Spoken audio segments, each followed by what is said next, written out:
ਵਾਹਿਗੁਰੂ ਵਾਹਿਗੁਰੂ ਵਾਹਿਗੁਰੂ ਵਾਹਿਗੁਰੂ ਵਾਹਿਗੁਰੂ। ਸ੍ਰੀ ਵਾਹਿਗੁਰੂ ਸਾਹਿਬ ਜੀ। ਤਨਾਸਰੀ ਮਹਲਾ ਪੰਜਵਾ। ਮੇਰਾ ਲਾਗੋ ਰਾਮ ਸਿਉ ਹੇਤ, ਸਤਿਗੁਰ ਮੇਰਾ ਸਦਾ ਸਹਾਈ। ਜਿਨ ਦੁਖ ਕਾ ਕਾਟਿਆ ਕੇਤ, ਮੇਰਾ ਲਾਗੋ ਰਾਮ ਸਿਉ ਹੇਤ। ਸਤਿਗੁਰ ਮੇਰਾ ਸਦਾ ਸਹਾਈ। ਜਿਨ ਦੁਖ ਕਾ ਕਾਟਿਆ ਕੇਤ, ਰਹਾਉ ਹਾਥ ਦੇ ਰਾਖਿਓ ਆਪਣਾ ਕਰ। ਬਿਰਥਾ ਸਗਲ ਮਿਟਾਈ, ਨਿੰਦਕ ਕੇ ਮੁਖ ਕਾਲੇ ਕੀਨੇ। ਜਾਨ ਕਾ ਆਪ ਸਹਾਈ, ਸਾਚਾ ਸਾਹਿਬ ਹੁਆ ਰਖਵਾਲਾ।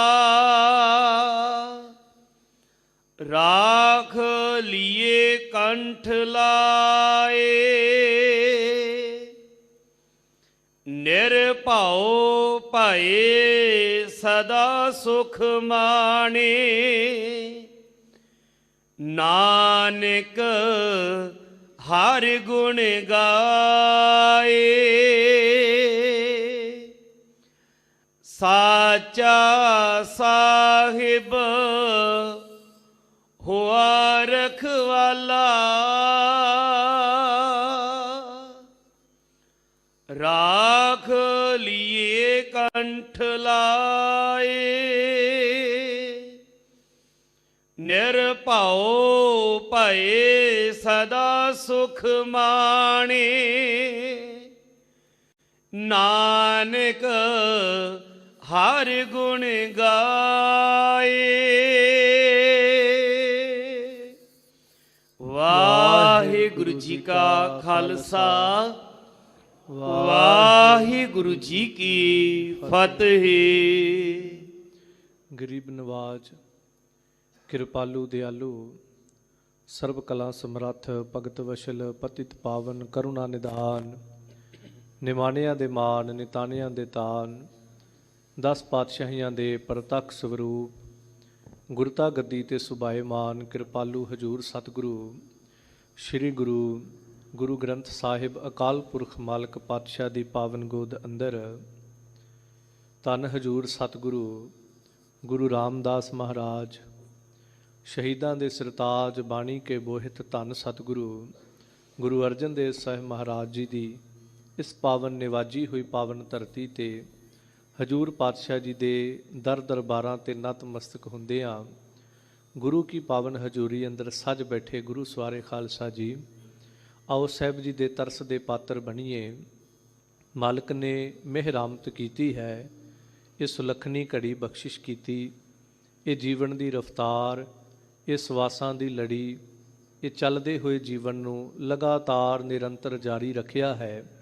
ਜਿਸ ਸੰਸਾਰ ਦੇ ਉੱਤੇ ਹਮ ਆਦਮੀ ਹਾਂ, ਇੱਕ ਦਮੀ ਮੁਹਲਤ ਮੁਹਤ ਨਾ ਜਾਣਾ, ਇੱਕ ਦਮ ਦਾ ਵਿਸਾਹ ਕੋਈ ਭਰੋਸਾ ਵਿਸ਼ਵਾਸ ਨਹੀਂ ਹੈ।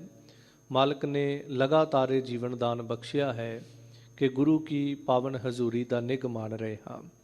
ਸੋ ਆਓ ਧੰਨ ਗੁਰੂ ਰਾਮਦਾਸ ਮਹਾਰਾਜ ਦੇ ਪਾਵਨ ਘਰ ਦਰ ਤੋਂ ਸਮੁੱਚੇ ਜਗਤ ਨੂੰ, ਜਗਤ ਦੇ ਜੀਵਾਂ ਨੂੰ, ਮਨੁੱਖ ਮਾਤਰ ਜਿਤਨੇ ਪ੍ਰਾਣੀ ਮਾਤਰ ਹਨ, ਕੋਈ ਪਸ਼ੂ ਪੰਛੀ, ਜੋ ਵੀ ਪ੍ਰਾਣਧਾਰੀ ਹੈ, ਸਮੁੱਚੇ ਬ੍ਰਹਿਮੰਡ ਨੂੰ ਧੰਨ ਗੁਰੂ ਰਾਮਦਾਸ ਮਹਾਰਾਜ ਦੇ ਘਰੋਂ ਜੋ ਅਸੀਸਾਂ ਮਿਲੀਆਂ ਨੇ ਅੰਮ੍ਰਿਤ ਵੇਲੇ, ਜੋ ਥਾਪੜੇ ਮਿਲੇ ਨੇ, ਜੋ ਪਾਵਨ ਉਪਦੇਸ਼ ਮਿਲੇ ਨੇ, ਆਓ ਮਾਲਕ ਦੀ ਰਹਿਮਤ ਸਦਕਾ ਵਿਚਾਰ ਕਰਨ ਦਾ ਯਤਨ ਕਰੀਏ। ਜਿਤਨੇ ਵੀ ਸਰੀਰ ਸਰਵਣ ਕਰ ਰਹੇ ਹਾਂ, ਅਰਦਾਸ ਕਰੋ ਸਮਰੱਥ ਗੁਰੂ ਸਿਰ ਹੱਥ ਧਰਿਓ। ਕਲਯੁਗੀ ਜੀਵ ਹਾਂ, ਵਾਸ਼ਨਾ ਵਿੱਚ ਬੱਝੇ ਹਾਂ, ਤਰਸ ਕਰਿਓ ਦਾਤਾ, ਕੁਝ ਕਹਿਣ ਸੁਣਨ ਦਾ ਬਲ ਬਖਸ਼ੋ। ਮਨ ਬਿਰਤੀਆਂ ਸੁਰਤ ਇੰਦਰੀਆਂ ਦੀ ਇਕਾਗਰਤਾ ਦਿਓ। ਆਓ ਜਿਤਨੇ ਵੀ ਸਰੀਰ ਸਰਵਣ ਕਰ ਰਹੇ ਹਾਂ, ਪਿਆਰ ਸਹਿਤ ਉਚਾਰਨ ਕਰੋ ਔਰ ਆਖੋ ਜੀ ਸਤਨਾਮ ਸ਼੍ਰੀ ਵਾਹਿਗੁਰੂ ਜੀ। ਸਤਨਾਮ ਸ੍ਰੀ ਵਾਹਿਗੁਰੂ ਸਾਹਿਬ ਜੀ। ਤਨਾਸਰੀ ਮਹੱਲਾ ਪੰਜਵਾ। ਮੇਰਾ ਲਾਗੋ RAM ਸਿਉ ਹੇਤ। ਧੰਨ ਸਤਿਗੁਰੂ ਗੁਰੂ ਅਰਜਨ ਦੇਵ ਪਾਤਸ਼ਾਹ ਜੀ ਦੇ ਇਹ ਪਾਵਨ ਮੁਬਾਰਕ ਬਚਨ ਤਨਾਸਰੀ ਰਾਗ ਅੰਦਰ ਧੰਨ ਗੁਰੂ ਗ੍ਰੰਥ ਸਾਹਿਬ ਮਹਾਰਾਜ ਜੀ ਦੇ 675 ਅੰਗ ਤੇ ਸਾਹਿਬ ਦੇ ਇਹ ਬਚਨ ਸੁਭਾਏਮਾਨ ਹਨ। ਸੱਚਖੰਡ ਸ੍ਰੀ ਹਰਿਮੰਦਰ ਸਾਹਿਬ ਜੀ ਤੋਂ ਸਾਹਿਬ ਨੇ ਜੋ ਅਸੀਸ ਬਖਸ਼ੀ ਹੈ, ਇਸ ਪਾਵਨ ਸ਼ਬਦ ਦੀਆਂ ਪਹਿਲੀਆਂ ਰਹਾਉ ਦੀਆਂ ਪੰਕਤੀਆਂ 'ਚ ਸਾਹਿਬ ਕਿਰਪਾ ਕਰਦੇ ਨੇ ਕਿ ਉਹ ਅਕਾਲ ਪੁਰਖ ਪਰਮੇਸ਼ਰ ਦੇ ਨਾਲ ਜੋ ਵੀ ਸੰਸਾਰ ਤੇ ਜੀਵ ਪ੍ਰੇਮ ਕਰਦਾ ਹੈ, ਹਜੂਰ ਪਾਤਸ਼ਾਹ ਆਪਣੀ ਦਲੀਲ ਦਿੰਦੇ ਨੇ, ਪਰ ਸਚਾਈ ਇਹ ਹੈ ਜਿਨ੍ਹਾਂ ਵੀ ਅੱਜ ਤੱਕ ਉਹਦੇ ਨਾਲ ਪ੍ਰੇਮ ਕੀਤਾ ਹੈ। ਆਪਾਂ ਸੰਸਾਰ ਤੇ ਕਈ ਦਫਾ ਇਹ ਕਹਿੰਦੇ ਆ, ਜੇ ਅਸੀਂ ਪ੍ਰੀਤ ਕਰਾਂਗੇ, ਅਸੀਂ ਪ੍ਰੇਮ ਕਰਾਂਗੇ, ਸਾਨੂੰ ਵਾਪਸ ਕੀ ਮਿਲੇਗਾ? ਕਿਉਂਕਿ ਸੰਸਾਰੀ ਤੌਰ ਤੇ ਸਾਡੀ ਬਿਰਤੀ ਜਿਹੜੀ ਇੱਕ ਵਪਾਰੀ ਵਾਲੀ ਹੈ, ਤੇ ਧਰਮ ਦੀ ਦੁਨੀਆ ਵਿੱਚ ਵੀ ਕਿਤੇ ਨਾ ਕਿਤੇ ਅਸੀਂ ਵਪਾਰੀ ਬਿਰਤੀ ਰੱਖਦੇ ਹਾਂ। ਮੈਂ ਬਾਣੀ ਪੜਾਂਗਾ, ਮੈਨੂੰ ਫਲ ਕੀ ਪ੍ਰਾਪਤ ਹੋਏਗਾ? ਮੈਂ ਗੁਰੂ ਘਰ ਜਾਵਾਂਗਾ, ਮੇਰਾ ਫਾਇਦਾ ਕੀ ਹੋਏਗਾ? ਮੇਰਾ ਭਲਾ ਕੀ ਹੋਏਗਾ? ਮੈਨੂੰ ਨਫਾ ਕੀ ਮਿਲੇਗਾ? ਤਾਂ ਹਜੂਰ ਪਾਤਸ਼ਾਹ ਇਹ ਸਮਝਾਉਂਦੇ, ਮੇਰਾ ਲਾਗੋ RAM ਸਿਉ ਹੇਤ, ਸਾਡਾ ਉਸ ਰਮੇ ਹੋਏ ਅਕਾਲ ਪੁਰਖ ਪਰਮੇਸ਼ਰ ਦੇ ਨਾਲ ਪ੍ਰੇਮ ਲੱਗ ਗਿਆ। ਕਿਉਂਕਿ RAM ਦੀ ਜਦੋਂ ਬਾਤ ਆਉਂਦੀ ਹੈ ਤਾਂ ਵਿਦਵਾਨਾਂ ਦਾ ਕਥਨ ਹੈ, ਏਕ RAM ਦਸ਼ਰਥ ਕਾ ਬੇਟਾ, ਏਕ RAM ਘਟ ਘਟ ਮਹਿ ਲੇਟਾ, ਏਕ RAM ਕਾ ਸਗਲ ਪਸਾਰਾ, ਏਕ RAM ਸਭਹੂ ਤੇ ਨਿਆਰਾ। ਕਿਉਂ ਰਮੇ ਹੋਏ RAM ਦੀ ਗੱਲ, ਜਿਹੜਾ ਏਕ RAM ਸਭਹੂ ਤੇ ਨਿਆਰਾ, ਇੱਥੇ ਉਸ ਦੀ ਬਾਤ ਹੈ। ਤਾਂ ਸਭ ਕਹਿੰਦੇ ਉਹਦੇ ਨਾਲ ਪ੍ਰੇਮ ਲੱਗ ਗਿਆ।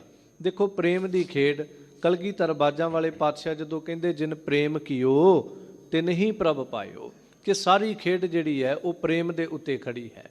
ਤਾਂ ਬਾਣੀ ਦਾ ਬਚਨ, ਜੋ ਤੋ ਪ੍ਰੇਮ ਖੇਲਣ ਕਾ ਚਾਓ, ਸਿਰ ਧਰ ਤਲੀ ਗਲੀ ਮੇਰੀ ਆਓ, ਇਤ ਮਾਰਗ ਪੈਰ ਤਰੀਜੈ, ਸਿਰ ਦੀਜੈ ਕਾਣ ਨਾ ਕੀਜੈ। ਜੇ ਤੈਨੂੰ ਪ੍ਰੇਮ ਨਾਲ ਖੇਡਣ ਦਾ ਚਾਹ ਹੈ, ਜੇ ਤੇਰੇ ਅੰਦਰ ਗੁਰੂ ਦੇ ਪ੍ਰਤੀ ਪ੍ਰੇਮ ਹੈ, ਜਾਂ ਇੰਜ ਕਹਿ ਲਾ ਤੈਨੂੰ ਆਪਣੇ ਜੀਵਨ ਦੇ ਨਾਲ ਵੀ ਉਹ ਪ੍ਰੇਮ ਹੈ ਜਿਹੜਾ ਤੂੰ ਚਾਹੁੰਦਾ ਹੈ ਕਿ ਮੈਂ ਆਪਣਾ ਲੋਕ ਤੇ ਪਰਲੋਕ ਸਵਾਰਨਾ ਹੈ। ਵੈਸੇ ਤੇ ਸਰੀਰ ਦੇ ਨਾਲ ਪਸ਼ੂ ਵੀ ਪ੍ਰੇਮ ਕਰਦਾ ਹੈ, ਪੰਛੀ ਵੀ ਪ੍ਰੇਮ ਕਰਦਾ ਹੈ, ਇੱਕ ਨਾਲੀ 'ਚ ਰਹਿਣ ਵਾਲਾ ਗੰਦਗੀ ਦਾ ਕੀੜਾ ਵੀ ਇਸ ਸਰੀਰ ਦੇ ਨਾਲ ਪ੍ਰੇਮ ਕਰਦਾ ਹੈ। ਪਰ ਜੇ ਅਸਲ ਪ੍ਰੇਮ ਦੀ ਵਿਆਖਿਆ ਕਰੀਏ ਇਸ ਸਰੀਰ ਨਾਲ, ਤਾਂ ਸਾਨੂੰ ਕੋਈ ਪ੍ਰੇਮ ਨਹੀਂ ਹੈ। ਕਹਿਣ ਦਾ ਭਾਵ, ਜੇ ਸਾਨੂੰ ਇਸ ਦੇਹੀ ਨਾਲ ਕਿਤੇ ਉਹ ਪ੍ਰੇਮ ਪੈ ਜੇ ਕਿ ਇਹ ਅਮੋਲਕ ਦੇਹੀ ਜਿਹੜੀ ਹੈ ਅਕਾਲ ਪੁਰਖ ਨੇ ਸਾਨੂੰ ਬਖਸ਼ੀ ਹੈ, ਜਿਹਨੂੰ ਰੋਜ਼ ਸ਼ਾਮ ਦੇ ਸਮੇਂ ਪੜ੍ਹਦੇ ਹਾਂ, ਭਈ ਪ੍ਰਾਪਤ ਮਾਨੁਖ ਦੇਹੁਰੀਆ, ਗੋਬਿੰਦ ਮਿਲਣ ਕੀ ਇਹ ਤੇਰੀ ਬਰੀਆ, ਕਿ ਇਹ ਦੇਹੀ ਪਤਾ ਨਹੀਂ ਕਈ ਜਨਮ ਭਟਕ ਕੇ ਸਾਨੂੰ ਮਿਲੀ ਹੈ। ਜੇ ਇਹਦੇ ਨਾਲ ਕਿਤੇ ਪ੍ਰੇਮ ਪੈ ਜੇ, ਉਹ ਅਸਲ ਨਿਰਮਲ ਪ੍ਰੇਮ ਪੈ ਜੇ, ਤੇ ਅਸੀਂ ਕਵਾਂਗੇ ਕਿ ਅਸੀਂ ਇਸ ਦੇਹੀ ਦੇ ਨਾਲ ਆਪਣਾ ਜੀਵਨ ਜਿਹੜਾ ਸਫਲਾ ਕਰਨਾ ਹੈ। ਪਰ ਸਾਨੂੰ ਸਿਰਫ ਪਦਾਰਥਾਂ ਵਾਲਾ ਪ੍ਰੇਮ ਇਸ ਸਰੀਰ ਨਾਲ ਪਿਆ ਹੈ। ਤਾਂ ਹਜੂਰ ਉਸ ਰਮੇ ਹੋਏ RAM ਦੇ ਪ੍ਰੇਮ ਦੀ ਗੱਲ ਕਰਕੇ ਕਹਿੰਦੇ ਨੇ, ਮੇਰਾ ਉਸ ਕਰਤੇ ਅਕਾਲ ਪੁਰਖ ਪਰਮੇਸ਼ਰ ਦੇ ਨਾਲ ਪ੍ਰੇਮ ਜਿਹੜਾ ਹੈ ਉਹ ਲੱਗ ਗਿਆ ਹੈ, ਉਹ ਬਣ ਆਇਆ। ਤੇ ਜਦੋਂ ਪ੍ਰੇਮ ਬਣ ਗਿਆ ਤਾਂ ਦਾਤੇ ਨੇ ਮੈਨੂੰ ਇਹ ਦਾਤਾਂ ਜਿਹੜੀਆਂ ਉਹ ਬਖਸ਼ਿਸ਼ ਕੀਤੀਆਂ ਹਨ। ਸਤਿਗੁਰ ਮੇਰਾ ਸਦਾ ਸਹਾਈ, ਜਿਨ ਦੁਖ ਕਾ ਕਾਟਿਆ ਕੇਤ। ਉਹ ਮੇਰਾ ਮਾਲਕ ਸਤਿਗੁਰੂ ਉਹ ਸਦਾ ਮੇਰਾ ਸਹਾਈ ਹੋ ਗਿਆ, ਹਰ ਥਾਂ ਤੇ ਸਹਾਈ ਹੋ ਗਿਆ। ਜਦੋਂ ਸੰਸਾਰ ਦੇ ਵਿੱਚ ਸਹਾਇਤਾ ਦੀ ਗੱਲ ਕਰਾਂਗੇ, ਆਪਾਂ ਸਿਰਫ ਇੱਥੋਂ ਤੱਕ ਸੀਮਿਤ ਰਹਿੰਦੇ ਆ ਕਿ ਮੇਰੇ ਤੇ ਦੁੱਖ ਆਇਆ, ਗੁਰੂ ਮੇਰੀ ਸਹਾਇਤਾ ਕਰੇ। ਮੈਂ ਮੁਸੀਬਤ ਵਿੱਚ ਹਾਂ, ਗੁਰੂ ਮੇਰੀ ਸਹਾਇਤਾ ਕਰੇ। ਪਰ ਜਦੋਂ ਕਿਤੇ ਅਸੀਂ ਬੰਦਗੀ ਕਰਦੇ ਹਾਂ, ਦੇਖੋ ਸੰਸਾਰ ਦੇ ਦੁੱਖ ਸਾਨੂੰ ਰੋਜ਼ ਨਹੀਂ ਪੈਂਦੇ, ਰੋਜ਼ ਨਹੀਂ ਮਨੁੱਖ ਤੇ ਵਿਪਤਾ ਆਉਂਦੀਆਂ, ਰੋਜ਼ ਨਹੀਂ ਪੀੜਾਂ ਪੈਂਦੀਆਂ, ਪਰ ਜਿਹੜੀ ਸਾਡੇ ਮਨ ਦੀ ਅਵਸਥਾ ਹੈ ਇਹ ਤੇ ਹਰ ਛਿਨ ਹੀ ਸਾਨੂੰ ਦੁੱਖਾਂ ਦੇ ਵਿੱਚ ਗ੍ਰਸਦੀ ਹੈ। ਬਾਣੀ ਪੜ੍ਹਨ ਬੈਠੋ ਤਾਂ ਇਹ ਟਿਕਣ ਵਾਸਤੇ ਤਿਆਰ ਨਹੀਂ, ਗੁਰੂ ਘਰ ਆਉਣ ਦੀ ਗੱਲ ਕਰੋ ਤਾਂ ਇਹ ਟਿਕਣ ਵਾਸਤੇ ਤਿਆਰ ਨਹੀਂ, ਸਿਮਰਨ ਦੀ ਗੱਲ ਕਰੋ ਤਾਂ ਇਹ ਟਿਕਣ ਵਾਸਤੇ ਤਿਆਰ ਨਹੀਂ। ਇਹਦੀ ਦਸ਼ਾ ਐਸੀ ਹੋਈ ਪਈ ਹੈ ਜਿਹਨੂੰ ਬਾਣੀ ਦੇ ਵਚਨ ਪੜ੍ਹਦੇ, ਕਬਹੂ ਜੀੜਾ ਊਬ ਚੜ੍ਹਤ ਹੈ, ਕਬਹੂ ਜਾਏ ਪਿਆਲੇ, ਲੋਭੀ ਜੀੜਾ ਥਿਰ ਨਾ ਰਹਿਤ ਹੈ, ਚਾਰੇ ਕੁੰਡਾਂ ਭਾਲੇ। ਤਾਂ ਹਜੂਰ ਪਾਤਸ਼ਾਹ ਕਹਿੰਦੇ ਜਦੋਂ ਮਾਲਕ ਨਾਲ ਪ੍ਰੇਮ ਲੱਗ ਗਿਆ ਨਾ, ਉਹ ਇੱਥੇ ਵੀ ਸਾਡਾ ਮਦਦਗਾਰ ਬਣ ਗਿਆ। ਜਦੋਂ ਅਸੀਂ ਕਹਿੰਦੇ ਬਾਣੀ ਪੜ੍ਹਦਿਆਂ ਮਨ ਨਹੀਂ ਟਿਕਦਾ, ਤੂੰ ਗੁਰੂ ਨਾਲ ਪ੍ਰੇਮ ਕਰ। ਇਹ ਜਿਹੜੇ ਵਕਾਰ ਆਖਰ ਟਿਕਣ ਤਾਂ ਇਹ ਹੀ ਨਹੀਂ ਨਾ ਦਿੰਦੇ, ਵਾਸ਼ਨਾ ਹੀ ਮਨ ਨੂੰ ਟਿਕਣ ਨਹੀਂ ਨਾ ਦਿੰਦੀਆਂ। ਹੋਰ ਕੋਈ ਬਾਹਰੋਂ ਤੇ ਆ ਕੇ ਨਹੀਂ ਕਹਿ ਰਿਹਾ ਵੀ ਮੈਂ ਤੇਰੇ ਮਨ ਨੂੰ ਟਿਕਣ ਨਹੀਂ ਦੇਣਾ, ਇਕਾਂਤ ਵਿੱਚ ਬੈਠੇ ਆ, ਦੂਜਾ ਕੋਈ ਸਰੀਰ ਕੋਲ ਨਹੀਂ, ਪਰ ਇਹ ਅਵੈੜਾ ਮਨ ਫਿਰ ਵੀ ਨਹੀਂ ਟਿਕਦਾ। ਤਾਂ ਸਭ ਕਹਿੰਦੇ ਮਾਲਕ ਸਹਾਈ ਹੋ ਗਿਆ। ਇਹ ਮਨ ਜਿਹੜਾ ਐਡਾ ਵੱਡਾ ਸੂਰਮਾ ਸੀ, ਜਿਹੜਾ ਅਜਿੱਤ ਸੂਰਮਾ ਸੀ, ਜਿਹੜਾ ਕਿਸੇ ਦੇ ਕੰਟਰੋਲ ਵਿੱਚ ਨਹੀਂ ਸੀ ਆ ਰਿਹਾ, ਮਾਲਕ ਮਦਦਗਾਰ ਬਣ ਗਿਆ। ਜਦੋਂ ਚੌਂਕੜਾ ਮਾਰਿਆ ਸੁਰਤ ਟਿਕ ਗਈ, ਜਦੋਂ ਬਾਣੀ ਪੜਨ ਲੱਗੇ ਸੁਰਤ ਟਿਕ ਗਈ। ਭਾਵ ਸਰੀਰਕ ਤੌਰ ਤੇ ਸਦਾ ਅੰਗ ਸੰਗੇ ਅਭੰਗਮ ਬੇਪੂਤੇ, ਸਰੀਰਕ ਤੌਰ ਤੇ ਕਰ ਬਾਹਰ ਤੇਰਾ ਪਰਵਾਸਾ, ਤੂੰ ਜਨ ਕੈ ਹੈ ਸੰਗ। ਸਰੀਰਕ ਤੌਰ ਤੇ ਉਹ ਸਾਰੀਆਂ ਥਾਵਾਂ ਤੇ ਮਾਲਕ ਸਾਡਾ ਸਹਾਈ ਹੈ। ਪਰ ਮਨ ਦੇ ਤੌਰ ਤੇ ਜਦੋਂ ਗੱਲ ਕਰਾਂਗੇ ਤਾਂ ਜਦੋਂ ਅਸੀਂ ਬੰਦਗੀ ਕਰਨ ਲੱਗੇ ਤਾਂ ਸਾਹਿਬ ਜਗਿਆਸੂ ਰੂਪ ਵਿੱਚ ਜ਼ਿਕਰ ਕਰਦੇ, ਸਤਿਗੁਰ ਮੇਰਾ ਸਦਾ ਸਹਾਈ। ਉਹ ਸਦਾ ਮੇਰਾ ਸਹਾਈ ਹੋ ਗਿਆ, ਮਦਦਗਾਰ ਬਣ ਗਿਆ। ਜਿਨ ਦੁੱਖ ਕਾ ਕਾਟਿਆ ਕੇਤ, ਉਸ ਮਾਲਕ ਨੇ ਦੁੱਖਾਂ ਦਾ ਘਰ ਜਿਹੜਾ ਉਹ ਖਤਮ ਕਰਤਾ। ਹੁਣ ਇੱਕ ਦੁੱਖ ਨੇ ਜਿਹੜੇ ਸਾਡੇ ਸਰੀਰ ਦੇ ਨਾਲ ਜੁੜੇ ਨੇ, ਇੱਕ ਦੁੱਖ ਨੇ ਜਿਹੜੇ ਸਾਡੇ ਮਾਨਸਿਕਤਾ ਨਾਲ ਜੁੜੇ ਨੇ। ਕਈ ਵਾਰ ਸਰੀਰ ਬਿਲਕੁਲ ਰਿਸ਼ਟ ਪੁਸ਼ਟ ਹੈ, ਸਰੀਰ ਤੇ ਕੋਈ ਜ਼ਖਮ ਨਹੀਂ, ਕੋਈ ਸੱਟ ਨਹੀਂ, ਪਰ ਬੰਦੇ ਨੂੰ ਪੁੱਛੋ ਉਹ ਕਹੇਗਾ ਮੈਂ ਬਹੁਤ ਦੁਖੀ ਹਾਂ, ਮੈਂ ਬਹੁਤ ਭਿਆਨਕ ਪੀੜਾ ਚੋਂ ਗੁਜ਼ਰਦਾ। ਪਰ ਚੜ੍ਹਦੀ ਕਲਾ ਵਾਲੇ ਨੂੰ ਜੇ ਦੇਖੋ ਤੇ ਉਹਨਾਂ ਦੇ ਸਰੀਰ ਕਿਤੇ ਇਸ ਦੇਹੀ ਦੇ ਉੱਤੇ ਆਰੇ ਰੱਖੇ ਗਏ ਨੇ, ਕਿਤੇ ਇਹ ਦੇਹੀ ਜਿਹੜੀ ਹੈ ਉਹ ਦੇਗੇ ਵਿੱਚ ਉਬਾਲੀ ਗਈ ਹੈ, ਕਿਤੇ ਰੂਹ ਦੇ ਵਿੱਚ ਇਸ ਦੇਹੀ ਨੂੰ ਬੰਨ੍ਹ ਕੇ ਉਹ ਅਗਨ ਭੇਟ ਕੀਤਾ ਗਿਆ, ਕਿਤੇ ਧੰਨ ਗੁਰੂ ਅਰਜਨ ਦੇਵ ਮਹਾਰਾਜ ਤਤੀ ਤਵੀ ਤੇ ਚੌਂਕੜਾ ਮਾਰ ਕੇ ਬੈਠੇ ਨੇ। ਜੇ ਬਾਹਰੋਂ ਦੇਖੋਗੇ ਤੇ ਸਰੀਰ ਨੂੰ ਬੜੇ ਦੁੱਖ ਨੇ, ਪਰ ਧੰਨ ਗੁਰੂ ਅਰਜਨ ਦੇਵ ਪਾਤਸ਼ਾਹ ਉੱਥੇ ਬਹਿ ਕੇ ਵੀ ਕਹਿੰਦੇ, ਉਲਾਹਨੋ ਮੈਂ ਕਾਹੂ ਨਾ ਦਿਓ, ਮਨ ਮੀਠ ਤੁਹਾਰੋ ਕੀਓ। ਤਾਂ ਹਜੂਰ ਪਾਤਸ਼ਾਹ ਕਹਿੰਦੇ ਉਹਨੇ ਦੁੱਖਾਂ ਦਾ ਘਰ ਜਿਹੜਾ ਉਹ ਖਤਮ ਕਰਤਾ। ਭਾਵ ਸਰੀਰ ਦੇ ਨਾਲ ਦੁੱਖ ਸੁੱਖ ਜਿਹੜੇ ਨੇ ਇਹ ਜੁੜੇ ਨੇ। ਜੇ ਅਸੀਂ ਕਹੀਏ ਸਰੀਰ ਨਾਲੋਂ ਦੁੱਖ ਲੈ ਜਾਣਗੇ ਤਾਂ ਬਾਣੀ ਦਾ ਇੱਕ ਬਚਨ ਹੈ, ਦੁੱਖ ਸੁੱਖ ਦੋਏ ਦਰ ਕੱਪੜੇ ਪਹਿ ਰਹਿ ਜਾਏ ਮਨੁੱਖ, ਕਿ ਇਹ ਦੋ ਕੱਪੜੇ ਨੇ। ਲਗਾਤਾਰ ਸਾਰੀ ਜ਼ਿੰਦਗੀ ਇੱਕ ਕੱਪੜਾ ਪਹਿਨ ਕੇ ਰੱਖਣਾ ਬੜਾ ਮੁਸ਼ਕਲ ਹੈ। ਸਾਰੀ ਜ਼ਿੰਦਗੀ ਜੇ ਕੇਵਲ ਸੁੱਖ ਹੀ ਸੁੱਖ ਮਿਲਦਾ ਜਾਏ ਤਾਂ ਮਾਫ ਕਰਿਓ ਅਸੀਂ ਸੁੱਖ ਤੋਂ ਵੀ ਇੱਕ ਦਿਨ ਅੱਕ ਜਾਵਾਂਗੇ। ਲਗਾਤਾਰ ਦੁੱਖ ਹੀ ਦੁੱਖ ਮਿਲਦਾ ਜਾਏ ਤਾਂ ਵੀ ਅਸੀਂ ਅੱਕ ਜਾਵਾਂਗੇ। ਇਹ ਸੁੱਖ ਤੇ ਦੁੱਖ ਦੋਵੇਂ ਇਸ ਜ਼ਿੰਦਗੀ ਦੇ ਪੜਾਅ ਹਨ। ਤਾਂ ਹਜੂਰ ਪਾਤਸ਼ਾਹ ਕਹਿੰਦੇ ਨੇ ਮਾਲਕ ਨੇ ਦੁੱਖਾਂ ਦਾ ਘਰ ਖਤਮ ਕਰਤਾ। ਭਾਵ ਦੁੱਖ ਜ਼ਿੰਦਗੀ ਵਿੱਚ ਆਉਂਦੇ ਨੇ, ਲੰਘ ਜਾਂਦੇ ਨੇ, ਇਸ ਦੇਹੀ ਦੇ ਨਾਲ, ਇਸ ਤਨ ਦੇ ਨਾਲ ਸਪਰਸ਼ ਕਰਦੇ ਨੇ, ਪਰ ਇਸ ਮਨ ਦੇ ਉੱਤੇ ਉਹਨਾਂ ਦੁੱਖਾਂ ਦਾ ਕੋਈ ਅਸਰ ਨਹੀਂ ਹੈ। ਕਿਉਂਕਿ ਜਦੋਂ ਬਾਜਾਂ ਵਾਲੇ ਪਾਤਸ਼ਾਹ ਦਾ ਜੀਵਨ ਵੇਖੋਗੇ ਨਾ, ਤੇ ਮੈਂ ਜ਼ਿਕਰ ਕਰਾਂ ਸਾਡੇ ਘਰ ਪਰਿਵਾਰ ਵਿੱਚ ਰੱਬ ਨਾ ਕਰੇ ਕੋਈ ਐਸੀ ਖੇਡ ਕਈ ਵਾਰ ਵਾਪਰਦੀ, ਕੋਈ ਪ੍ਰਾਣੀ ਸੰਸਾਰ ਤੋਂ ਤੁਰ ਜਾਂਦਾ ਹੈ ਤੇ ਅਸੀਂ 6-6 ਮਹੀਨੇ ਸਾਲ ਤੱਕ ਮਾਲਕ ਪਰਮੇਸ਼ਰ ਨਾਲੋਂ ਟੁੱਟ ਜਾਂਦੇ ਆ। ਜੇ ਪੁੱਛੋ ਤੂੰ ਬਾਣੀ ਪੜ੍ਹਨੀ ਛੱਡਤੀ ਤਾਂ ਬੰਦਾ ਇੱਕ ਸ਼ਬਦ ਕਹੇਗਾ, ਨਹੀਂ ਰੱਬ ਨੇ, ਮੈਂ ਬੜੀਆਂ ਅਰਦਾਸਾਂ ਕੀਤੀਆਂ ਸੀ ਪਰ ਉਹ ਬਚ ਨਾ ਸਕਿਆ, ਰੱਬ ਨੇ ਮੇਰੀ ਅਰਦਾਸ ਨਾ ਸੁਣੀ, ਮੈਨੂੰ ਦੁੱਖ ਦਿੱਤਾ, ਮੈਂ ਗੁਰੂ ਘਰ ਜਾਣਾ ਛੱਡ ਦਿੱਤਾ ਹੈ। ਪਰ ਜਦੋਂ ਬਾਜਾਂ ਵਾਲੇ ਪਾਤਸ਼ਾਹ ਜੀ ਦਾ ਜੀਵਨ ਦੇਖੋ ਤਾਂ ਇਸ ਹਫ਼ਤੇ ਦੇ ਅੰਦਰ ਹਜੂਰ ਪਾਤਸ਼ਾਹ ਜੀ ਦਾ ਪਰਿਵਾਰ ਸ਼ਹੀਦੀ ਪ੍ਰਾਪਤ ਕਰਦਾ ਹੈ। ਪਰ ਦਮਦਮਾ ਸਾਹਿਬ ਦੀ ਪਾਵਨ ਧਰਤੀ ਤੇ ਜਦੋਂ ਪਾਤਸ਼ਾਹ ਜੀ ਪਹੁੰਚਦੇ ਨੇ, ਕੋਈ ਸਾਲਾਂ ਨਹੀਂ ਲੱਗੇ, ਕੋਈ ਸਦੀਆਂ ਨਹੀਂ ਲੰਘੀਆਂ, ਕੁਝ ਕੁ ਮਹੀਨਿਆਂ ਦੀ ਹੀ ਦਾਸਤਾਂ ਹੈ। ਹਜੂਰ ਬਾਜਾਂ ਵਾਲੇ ਦਮਦਮਾ ਸਾਹਿਬ ਦੀ ਪਾਵਨ ਧਰਤੀ ਤੇ ਪਹੁੰਚਦੇ ਨੇ ਤਾਂ ਸਾਰੇ ਸਿੰਘ ਬੇਨਤੀ ਰੂਪ ਵਿੱਚ ਕਹਿੰਦੇ, ਹਜੂਰ ਜੀ ਸਾਨੂੰ ਗੁਰੂ ਕੀ ਬਾਣੀ ਦੇ ਅਰਥ ਪੜ੍ਹਾ ਦਿੱਤੇ ਜਾਣ। ਤਾਂ ਦੇਖੋ ਮੈਂ ਜ਼ਿਕਰ ਕਰਦਾ, ਸੰਸਾਰੀ ਬੰਦਾ ਕਹਿੰਦਾ ਹੈ 1 ਸਾਲ ਮੈਂ ਗੁਰੂ ਘਰ ਵੀ ਜਾਣਾ ਮੈਨੂੰ ਔਖਾ ਲੱਗਦਾ ਹੈ, ਤੇ ਬਾਜਾਂ ਵਾਲੇ ਪਾਤਸ਼ਾਹ ਜੀ ਦੇ 1 ਹਫ਼ਤੇ ਵਿੱਚ ਪਰਿਵਾਰ ਨੇ ਸ਼ਹੀਦੀਆਂ ਪ੍ਰਾਪਤ ਕੀਤੀਆਂ। ਤੇ ਸਾਹਿਬ ਪਾਤਸ਼ਾਹ ਕਹਿੰਦੇ, ਸਿੰਘੋ ਚੌਂਕੜੇ ਮਾਰੋ, ਆਓ ਆਪਾਂ ਬਾਣੀ ਦੇ ਅਰਥ ਪੜ੍ਹਾਉਂਦੇ ਆ। ਇਹ ਹੈ ਅੰਦਰ ਦੀ ਚੜ੍ਹਦੀ ਕਲਾ। ਜਦੋਂ ਕਿਤੇ ਜੰਗਲਾਂ ਦੇ ਵਿੱਚ ਮਾਛੀਵਾੜੇ ਵਿੱਚ ਵੀ ਪਾਤਸ਼ਾਹ ਦਾ ਚੌਂਕੜਾ ਹੈ ਤੇ ਉੱਥੇ ਵੀ ਮੇਰਾ ਬਾਜਾਂ ਵਾਲਾ ਇਹ ਸ਼ਬਦ ਗਾ ਰਿਹਾ ਹੈ, ਮਿੱਤਰ ਪਿਆਰੇ ਨੂੰ ਹਾਲ ਮੁਰੀਦਾਂ ਦਾ ਕਹਿਣਾ, ਤੁਧ ਬਿਨ ਰੋਗ ਰਜਾਈਆਂ ਦਾ ਓਢਣ, ਨਾਗ ਨਿਵਾਸਾਂ ਦੇ ਰਹਿਣਾ। ਤਾਂ ਹਜੂਰ ਪਾਤਸ਼ਾਹ ਇਹ ਕਹਿੰਦੇ ਨੇ ਉਹਨੇ ਦੁੱਖਾਂ ਦਾ ਘਰ ਜਿਹੜਾ ਹੈ ਉਹ ਖਤਮ ਕਰਤਾ। ਭਾਵ ਦੁੱਖ ਜ਼ਿੰਦਗੀ ਵਿੱਚ ਆਉਂਦੇ ਨੇ, ਪਰ ਇਹ ਨਹੀਂ ਕਿ ਦੁੱਖ ਆਇਆ ਰੱਬ ਵਿਸਰ ਗਿਆ, ਇਹ ਨਹੀਂ ਕਿ ਦੁੱਖ ਆਇਆ ਨਿਤਨੇਮ ਭੁੱਲ ਗਿਆ, ਇਹ ਨਹੀਂ ਕਿ ਦੁੱਖ ਆਇਆ ਅਕਾਲ ਪੁਰਖ ਪਰਮੇਸ਼ਰ ਨੂੰ ਉਲਾਮੇ ਦੇਣੇ ਸ਼ੁਰੂ ਹੋ ਗਏ।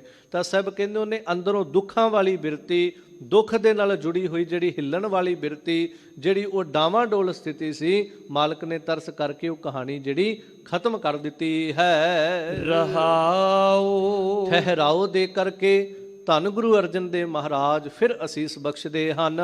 ਹਾਥ ਦੀ ਰਾਖਿਓ ਆਪਣਾ ਕਰ, ਬਿਰਥਾ ਸਗਲ ਮਿਟਾਈ। ਮਾਲਕ ਨੇ ਹੱਥ ਦੇ ਕਰਕੇ ਆਪਣੇ ਕਰਕੇ ਰੱਖ ਲਿਆ ਹੈ। ਵੈਸੇ ਤੇ ਸਾਰਾ ਸੰਸਾਰ ਹੀ ਉਹਦਾ ਆਪਣਾ ਹੈ, ਇਹਦੇ 'ਚ ਕੋਈ ਸ਼ੱਕ ਨਹੀਂ। ਉਹਨੇ ਸਾਜਿਆ ਹੈ, ਉਹ ਇਹਦੀ ਪਾਲਣਾ ਕਰਦਾ ਹੈ। ਪਰ ਜਿਵੇਂ ਇੱਕ ਮਾਂ ਦੇ 2 3 4 ਪੁੱਤਰ ਹੋਣ, ਉਹਨਾਂ ਦੇ ਵਿੱਚੋਂ ਜਿਹੜਾ ਬਹੁਤ ਕਹਿਣੇ ਦੇ ਵਿੱਚ ਹੋਵੇ ਕਿ ਜਿਵੇਂ ਮਾਂ ਜਾਂ ਪਿਓ ਪਿਤਾ ਜਿੱਥੇ ਕਹਿ ਦਵੇ ਉੱਥੇ ਖੜ ਜਾਵੇ, ਹੁਕਮ ਦੇ ਵਿੱਚ ਚੱਲਦਾ ਹੋਵੇ, ਅਦਬੋ ਸਤਿਕਾਰ ਕਰਦਾ ਹੋਵੇ, ਦਿਨ ਰਾਤ ਉਹਨਾਂ ਦੀ ਆਗਿਆ ਦੇ ਵਿੱਚ ਜਿਉਂਦਾ ਹੋਵੇ, ਤੇ ਮਾਫ ਕਰਿਓ ਜਿਸ ਦਿਨ ਮਾਂ ਨੂੰ ਪੁੱਛਿਆ ਜਾਵੇ ਤੈਨੂੰ ਸਾਰਿਆਂ 'ਚੋਂ ਕਿਹੜਾ ਚੰਗਾ ਲੱਗਦਾ ਹੈ, ਤੇ ਮਾਂ ਵੀ ਸੰਸਾਰੀ ਤੌਰ ਤੇ ਕਹਿੰਦੀ ਇਹ ਚੰਗਾ ਲੱਗਦਾ ਹੈ।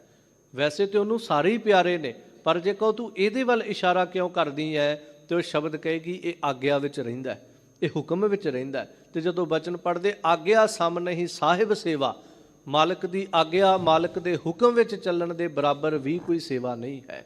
ਤਾਂ ਹਜੂਰ ਪਾਤਸ਼ਾਹ ਇਹ ਕਹਿ ਰਹੇ ਨੇ ਉਹਨੇ ਆਪਣਾ ਕਰ ਲਿਆ। ਆਪਣਾ ਭਾਵ ਸ੍ਰਿਸ਼ਟੀ ਸਾਰੀ ਉਹਦੀ ਹੈ, ਉਹਨੇ ਸਾਜੀ ਹੈ, ਪਰ ਜਿਹੜੇ ਉਹਦੇ ਹੁਕਮ ਦੇ ਵਿੱਚ ਚੱਲਦੇ ਨੇ ਉਹਨਾਂ ਨੂੰ ਫਿਰ ਉਹ ਗੱਲ ਵਕੜੀਆਂ ਲੈ ਕਰਕੇ ਆਪਣੇ ਕਰ ਲੈਂਦਾ। ਤੇ ਉਹਨੇ ਇਥੈ ਉਥੈ ਰਖਵਾਲਾ, ਪ੍ਰਭ ਸਤਿਗੁਰ ਦੀਨ ਦਇਆਲਾ, ਉਹਨੇ ਇੱਥੇ ਤੇ ਉੱਥੇ ਉਹਨਾਂ ਨੂੰ ਸਭ ਕਹਿੰਦੇ ਰੱਖ ਲਿਆ। ਬਿਰਥਾ ਸਗਲ ਮਿਟਾਈ, ਜ਼ਿੰਦਗੀ ਦੀ ਸਾਰੀ ਬਿਰਥਾ ਪੀੜਾ ਜਿਹੜੀ ਸੀ ਮਾਲਕ ਨੇ ਮਿਟਾ ਦਿੱਤੀ ਹੈ। ਇੱਕ ਬਿਰਥਾ ਦਾ ਅਰਥ ਆਪਾਂ ਜੀਵਨ ਦੀ ਦਾਸਤਾਂ ਵੀ ਕਰਦੇ ਹਾਂ ਕਿ ਵਿਥਿਆ ਸ਼ਬਦ ਵੀ ਜਦੋਂ ਆਪਾਂ ਕਹਿੰਦੇ ਮੈਂ ਉਹਨੂੰ ਆਪਣੀ ਵਿਥਿਆ ਸੁਣਾਈ, ਮੇਰੀ ਬਿਰਥਾ ਜਿਹੜੀ ਹੈ, ਮੇਰੀ ਪੀੜਾ ਜਿਹੜੀ ਹੈ ਇਸ ਤਰ੍ਹਾਂ ਦੀ ਹੈ। ਤਾਂ ਹਜੂਰ ਕਹਿੰਦੇ ਉਹ ਪੀੜਾ ਵਾਲੀ ਸਾਰੀ ਵਿਥਿਆ, ਉਹ ਬਿਰਤੀ ਜਿਹੜੀ ਸੀ ਖਤਮ ਕਰਤੀ। ਕਿਉਂਕਿ ਆਪਾਂ ਜ਼ਿਆਦਾਤਰ ਬੀਤ ਚੁੱਕੇ ਦੇ ਅੰਦਰ ਜਿਉਂਦੇ ਆ। ਮੈਨੂੰ ਪਿੱਛੇ ਆਹ ਦੁੱਖ ਆਇਆ, ਮੇਰੇ ਨਾਲ ਆਹ ਕੁਝ ਹੋਇਆ, ਅਗਾਂਹ ਕੀ ਹੋਏਗਾ ਉਹ ਬਾਅਦ ਦੀਆਂ ਬਾਤਾਂ ਨੇ, ਪਰ ਪਛਾਂ ਜੋ ਕੁਝ ਹੋਇਆ ਉਹ ਸਾਨੂੰ ਜਿਉਣ ਨਹੀਂ ਦਿੰਦਾ। ਭਾਵੇਂ ਇਸ ਜਨਮ ਤੱਕ ਹੀ ਸਾਡੀ ਸੁਰਤ ਟਿਕੀ ਹੈ, ਜੇ ਇਸ ਤੋਂ ਕਦੀ ਪਛਾਂ ਚਲੇ ਜਾਈਏ ਤੇ ਕਈ ਵਾਰ ਸੋਚਦੇ ਹਾਂ ਕਿ ਹਾਲੇ ਤੇ ਸਿਰਫ ਆਪਾਂ ਨੂੰ ਆਪਣੀ ਜ਼ਿੰਦਗੀ ਦੇ ਕੁਝ ਸਾਲ ਕੁ ਹੀ ਯਾਦ ਨੇ, ਫਿਰ ਵੀ ਆਪਾਂ ਦਿਨ ਰਾਤ ਚਿੰਤਾ ਵਿੱਚ ਹਾਂ। ਜੇ ਕਿਤੇ ਸਾਨੂੰ ਪਿਛਲੇ ਜਨਮਾਂ ਦਾ ਪਤਾ ਲੱਗ ਜੇ ਵੀ ਅਸੀਂ ਕਿੰਨੇ ਦੁੱਖ ਭੋਗ ਕੇ ਆਏ ਹਾਂ, ਤੇ ਮੈਂ ਕਹਿੰਦਾ ਆਪਾਂ ਤੇ ਸਾਰਾ ਦਿਨ ਰੋਂਦੇ ਰਵਾਂਗੇ ਵੀ ਅਸੀਂ ਦੁੱਖਾਂ ਦੇ ਵਿੱਚ ਹਾਂ। ਹਾਲਾਂਕਿ ਉਹ ਛੁੱਟ ਗਏ, ਉਹ ਖਤਮ ਹੋ ਗਏ ਨੇ। ਤਾਂ ਹਜੂਰ ਪਾਤਸ਼ਾਹ ਕਹਿੰਦੇ ਉਹ ਦੁੱਖਾਂ ਵਾਲੀ ਉਹ ਪੀੜਾ, ਉਹ ਬਿਰਥਾ ਜਿਹੜੀ ਸੀ, ਭਾਵੇਂ ਇਸ ਸਰੀਰ ਨਾਲ ਜੁੜੀ ਹੈ, ਭਾਵੇਂ ਮਨ ਨਾਲ ਜੁੜੀ ਦੁੱਖਾਂ ਦੀ ਕੋਈ ਬਿਰਥਾ ਪੀੜਾ ਹੈ, ਮਾਲਕ ਨੇ ਤਰਸ ਕਰਕੇ ਸਾਰੀ ਜਿਹੜੀ ਉਹ ਖਤਮ ਕਰ ਦਿੱਤੀ। ਨਿੰਦਕ ਕੇ ਮੁਖ ਕਾਲੇ ਕੀਨੇ, ਜਨ ਕਾ ਆਪ ਸਹਾਈ। ਤੇ ਸਭ ਕਹਿੰਦੇ ਨਿੰਦਾ ਕਰਨ ਵਾਲੇ ਜਿਹੜੇ ਨੇ ਨਾ ਲੋਕ, ਉਹਨਾਂ ਦੇ ਮੁਖ ਜਿਹੜੇ ਨੇ ਉਹਨੇ ਕਾਲੇ ਕਰ ਦਿੱਤੇ। ਭਾਵ ਲਾਹਣਤਾ ਰੂਪ ਉਹਨਾਂ ਨੂੰ ਸੰਸਾਰ ਦੇ ਉੱਤੇ ਸਵਾਹ ਪੈ ਗਈ। ਉਹਨਾਂ ਨੂੰ ਸੰਸਾਰ ਦੇ ਉੱਤੇ ਅਗਿਆਨ, ਔਗਣਾ ਆਦਿਕ ਜਿਹੜੀ ਹੈ ਇਹ ਕਾਲਕ ਉਹਨਾਂ ਦੇ ਮੂੰਹ ਤੇ ਜਿਹੜੀ ਅਕਾਲ ਪੁਰਖ ਪਰਮੇਸ਼ਰ ਨੇ ਮਲ ਦਿੱਤੀ ਹੈ। ਬਾਹਰੀ ਤੌਰ ਤੇ ਵੀ ਨਿੰਦਾ ਕਰਨ ਵਾਲਿਆਂ ਦੇ ਮੁਖ ਜਿਹੜੇ ਨੇ ਉਹ ਕਾਲੇ ਹੋਏ ਨੇ, ਇਤਿਹਾਸ ਦੇ ਬੜੇ ਪੰਨੇ ਹਨ। ਪਰ ਖੈਰ ਹਜੂਰ ਪਾਤਸ਼ਾਹ ਕਹਿੰਦੇ ਨਿੰਦਾ, ਦੇਖੋ ਆਪਾਂ ਸੰਸਾਰ ਤੇ ਨਿੰਦਾ ਕਰਨ ਲੱਗੇ ਕਿਸੇ ਦਾ ਲਿਹਾਜ਼ ਨਹੀਂ ਕਰਦੇ। ਭਾਵੇਂ ਸਾਨੂੰ ਇੱਥੋਂ ਤੱਕ ਹੁਕਮ ਵੀ ਨਿੰਦਾ ਭਲੀ ਕਿਸੈ ਕੀ ਨਾਹੀ, ਮਨ ਮੁਖ ਮੁਗਧ ਕਰਨ, ਨਿੰਦਾ ਤੇ ਕਿਸੇ ਦੀ ਵੀ ਚੰਗੀ ਨਹੀਂ ਹੈ। ਪਰ ਜਦੋਂ ਅਸੀਂ ਆਪਣੀ ਆਈ ਤੇ ਆ ਜਾਂਦੇ ਹਾਂ, ਮਾਫ ਕਰਿਓ, ਨਾ ਅਸੀਂ ਕੋਈ ਗੁਰਸਿੱਖ ਛੱਡਦੇ ਹਾਂ, ਨਾ ਕੋਈ ਕਮਾਈ ਵਾਲਾ ਸਰੀਰ ਛੱਡਦੇ ਹਾਂ, ਨਾ ਕੋਈ ਬੰਦਗੀ ਵਾਲਾ ਛੱਡਦੇ। ਸਾਡਾ ਸੁਭਾਅ ਇੱਥੋਂ ਤੱਕ ਹੋ ਚੁੱਕਾ ਹੈ, ਅਸੀਂ ਦੇਖਿਆ ਕੁਛ ਵੀ ਨਹੀਂ ਹੁੰਦਾ, ਪਰ ਪਰਦੇ ਚੁੱਕਣ ਲੱਗਿਆਂ ਮਿੰਟ ਲਾਉਣੇ ਆ। ਪਰ ਮਾਲਕ ਦਾ ਸੁਭਾਅ ਦੇਖੋ, ਉਹ ਸਾਰਾ ਕੁਝ ਜਾਣਦਾ ਹੈ, ਪਰ ਉਹ ਪਰਦੇ ਢੱਕ ਕੇ ਰੱਖਦਾ। ਇਹੀ ਫਰਕ ਹੈ ਉਹਦੇ ਤੇ ਸਾਡੇ 'ਚ। ਅਸੀਂ ਬਿਨਾਂ ਦੇਖੇ ਤੋਂ ਪਰਦੇ ਚੁੱਕਦੇ ਹਾਂ, ਉਹ ਸਾਰਾ ਕੁਝ ਦੇਖ ਕੇ ਵੀ ਸਾਡੇ ਪਰਦੇ ਢੱਕ ਕੇ ਬੈਠਾ ਹੈ। ਤਾਂ ਹਜੂਰ ਪਾਤਸ਼ਾਹ ਕਹਿੰਦੇ ਕਿਸੇ ਦੀ ਨਿੰਦਾ ਨਾ ਕਰਿਆ ਕਰ। ਦੇਖੋ ਭਗਤਾਂ ਨੇ ਨਿੰਦਾ ਕਰਨ ਵਾਲਿਆਂ ਦੇ ਇੱਥੋਂ ਤੱਕ ਉਦਾਹਰਣ ਦੇ ਕੇ ਕਿਹਾ, ਨਿੰਦਕ ਹਮਰੇ ਕੱਪੜੇ ਧੋਏ, ਕਿ ਨਿੰਦਾ ਕਰਨ ਵਾਲਾ ਜਿਹੜਾ ਉਹ ਮੇਰੇ ਕੱਪੜੇ ਧੋ ਰਿਹਾ ਹੈ। ਇੱਥੋਂ ਤੱਕ ਭਗਤਾਂ ਨੇ ਕਿਹਾ, ਨਿੰਦੋ ਨਿੰਦੋ ਮੋਕੋ ਲੋਕ ਨਿੰਦੋ, ਕਿ ਮੇਰੀ ਨਿੰਦਾ ਕਰੋ। ਜਦੋਂ ਸਾਥੀ ਪੁੱਛਦੇ ਨੇ, ਮਹਾਰਾਜ ਭਗਤ ਸਾਹਿਬ ਜੀ ਤੁਸੀਂ ਨਿੰਦਕ ਨੂੰ ਇੰਨੀ ਤਵੱਜੋ ਕਿਉਂ ਦਿੰਦੇ ਹੋ? ਤੇ ਕਹਿੰਦੇ, ਨਿੰਦਾ ਕਰੈ ਸੋ ਹਮਰਾ ਮੀਤ, ਜਿਹੜਾ ਮੇਰੀ ਨਿੰਦਾ ਕਰਦਾ ਇਹ ਮੇਰਾ ਮਿੱਤਰ ਹੈ। ਪੁੱਛਿਆ ਇੰਨੀ ਮਿੱਤਰਤਾ ਕਿਉਂ?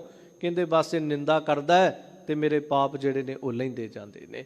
ਕਿਉਂਕਿ ਦੇਖੋ ਨਿੰਦਾ ਕਰਨ ਵਾਲੇ ਦੀ ਜਦੋਂ ਉਦਾਹਰਣ ਲਈਏ, ਸਭ ਕਹਿੰਦੇ ਨਿੰਦਾ ਕਰ ਬਹੁ ਭਾਰ ਉਠਾਵੈ, ਬਿਨ ਮਜੂਰੀ ਭਾਰ ਪਹੁੰਚਾਵਣਿਆ, ਕਿ ਸੰਸਾਰ ਤੇ ਜਦੋਂ ਬੰਦਾ ਕਿਸੇ ਦਾ ਭਾਰ ਚੁੱਕੇ, ਉਹ ਕਹਿੰਦਾ ਇੱਕ ਸ਼ਹਿਰ ਤੋਂ ਦੂਜੇ ਸ਼ਹਿਰ ਛੱਡਣਾ, ਮੈਂ ਮਜ਼ਦੂਰੀ ਲਵਾਂਗਾ, ਮੈਂ ਤੇਰੇ ਤੋਂ ਧਨ ਲਵਾਂਗਾ।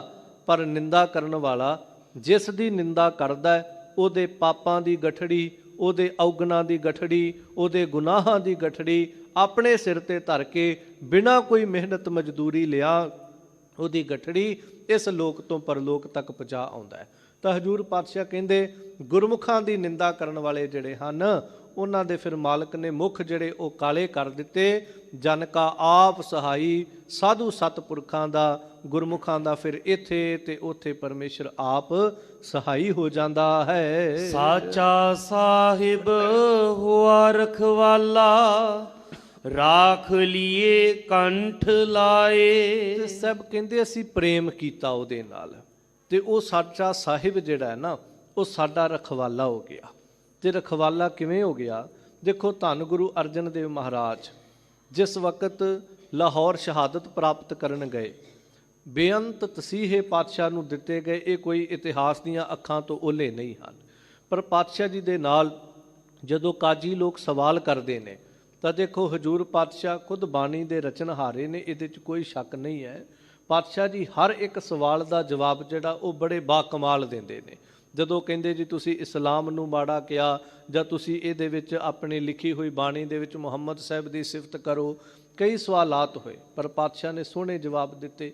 ਇਸੇ ਤਰ੍ਹਾਂ ਧੰਨ ਗੁਰੂ ਰਾਮਦਾਸ ਮਹਾਰਾਜ ਸਾਹਿਬ ਜਦੋਂ ਲਾਹੌਰ ਗਏ ਉਹਨਾਂ ਦੇ ਨਾਲ ਵੀ ਸਵਾਲ ਜਵਾਬ ਹੋਏ ਸਨ। ਤਾਂ ਹਜ਼ੂਰ ਪਾਤਸ਼ਾਹ ਇਹ ਕਹਿ ਰਹੇ ਨੇ ਕਿ ਉਹ ਸੱਚਾ ਸਾਹਿਬ ਜਿਹੜਾ ਨਾ ਉਹ ਰਖਵਾਲਾ ਹੋ ਗਿਆ। ਭਾਵੇਂ ਕਿਸੇ ਨਾਲ ਵਿਚਾਰ ਚਰਚਾ ਚੱਲੀ ਉਦੋਂ ਵੀ ਰਖਵਾਲਾ ਹੋ ਗਿਆ। ਤੇ ਜੇ ਸਤਿਗੁਰੂ ਗੁਰੂ ਹਰਗੋਬਿੰਦ ਮਹਾਰਾਜ ਦੇ ਸਰੀਰ ਉੱਤੇ ਕਿਤੇ ਸੰਸਾਰਕ ਤੌਰ ਤੇ ਕਿਸੇ ਰੋਗ ਨੇ ਆ ਕੇ ਉਸ ਸਰੀਰ ਨੂੰ ਗਰਸਿਆ ਤੇ ਉਹ ਅਕਾਲ ਪੁਰਖ ਪਰਮੇਸ਼ਰ ਰਖਵਾਲਾ ਹੋ ਗਿਆ। ਜੇ ਕਦੀ ਸੁਲਹੀ ਖਾਂ ਚੜ੍ਹ ਕੇ ਆਉਂਦਾ ਤੇ ਉਸ ਦਿਨ ਵੀ ਉਹ ਅਕਾਲ ਪੁਰਖ ਪਰਮੇਸ਼ਰ ਜਿਹੜਾ ਸਾਡਾ ਰਖਵਾਲਾ ਹੋ ਗਿਆ। ਮੈਂ ਸਭ ਕੁਝ ਛੋੜ ਪ੍ਰਭ ਤੂੰ ਹੀ ਤੇ ਆਇਆ।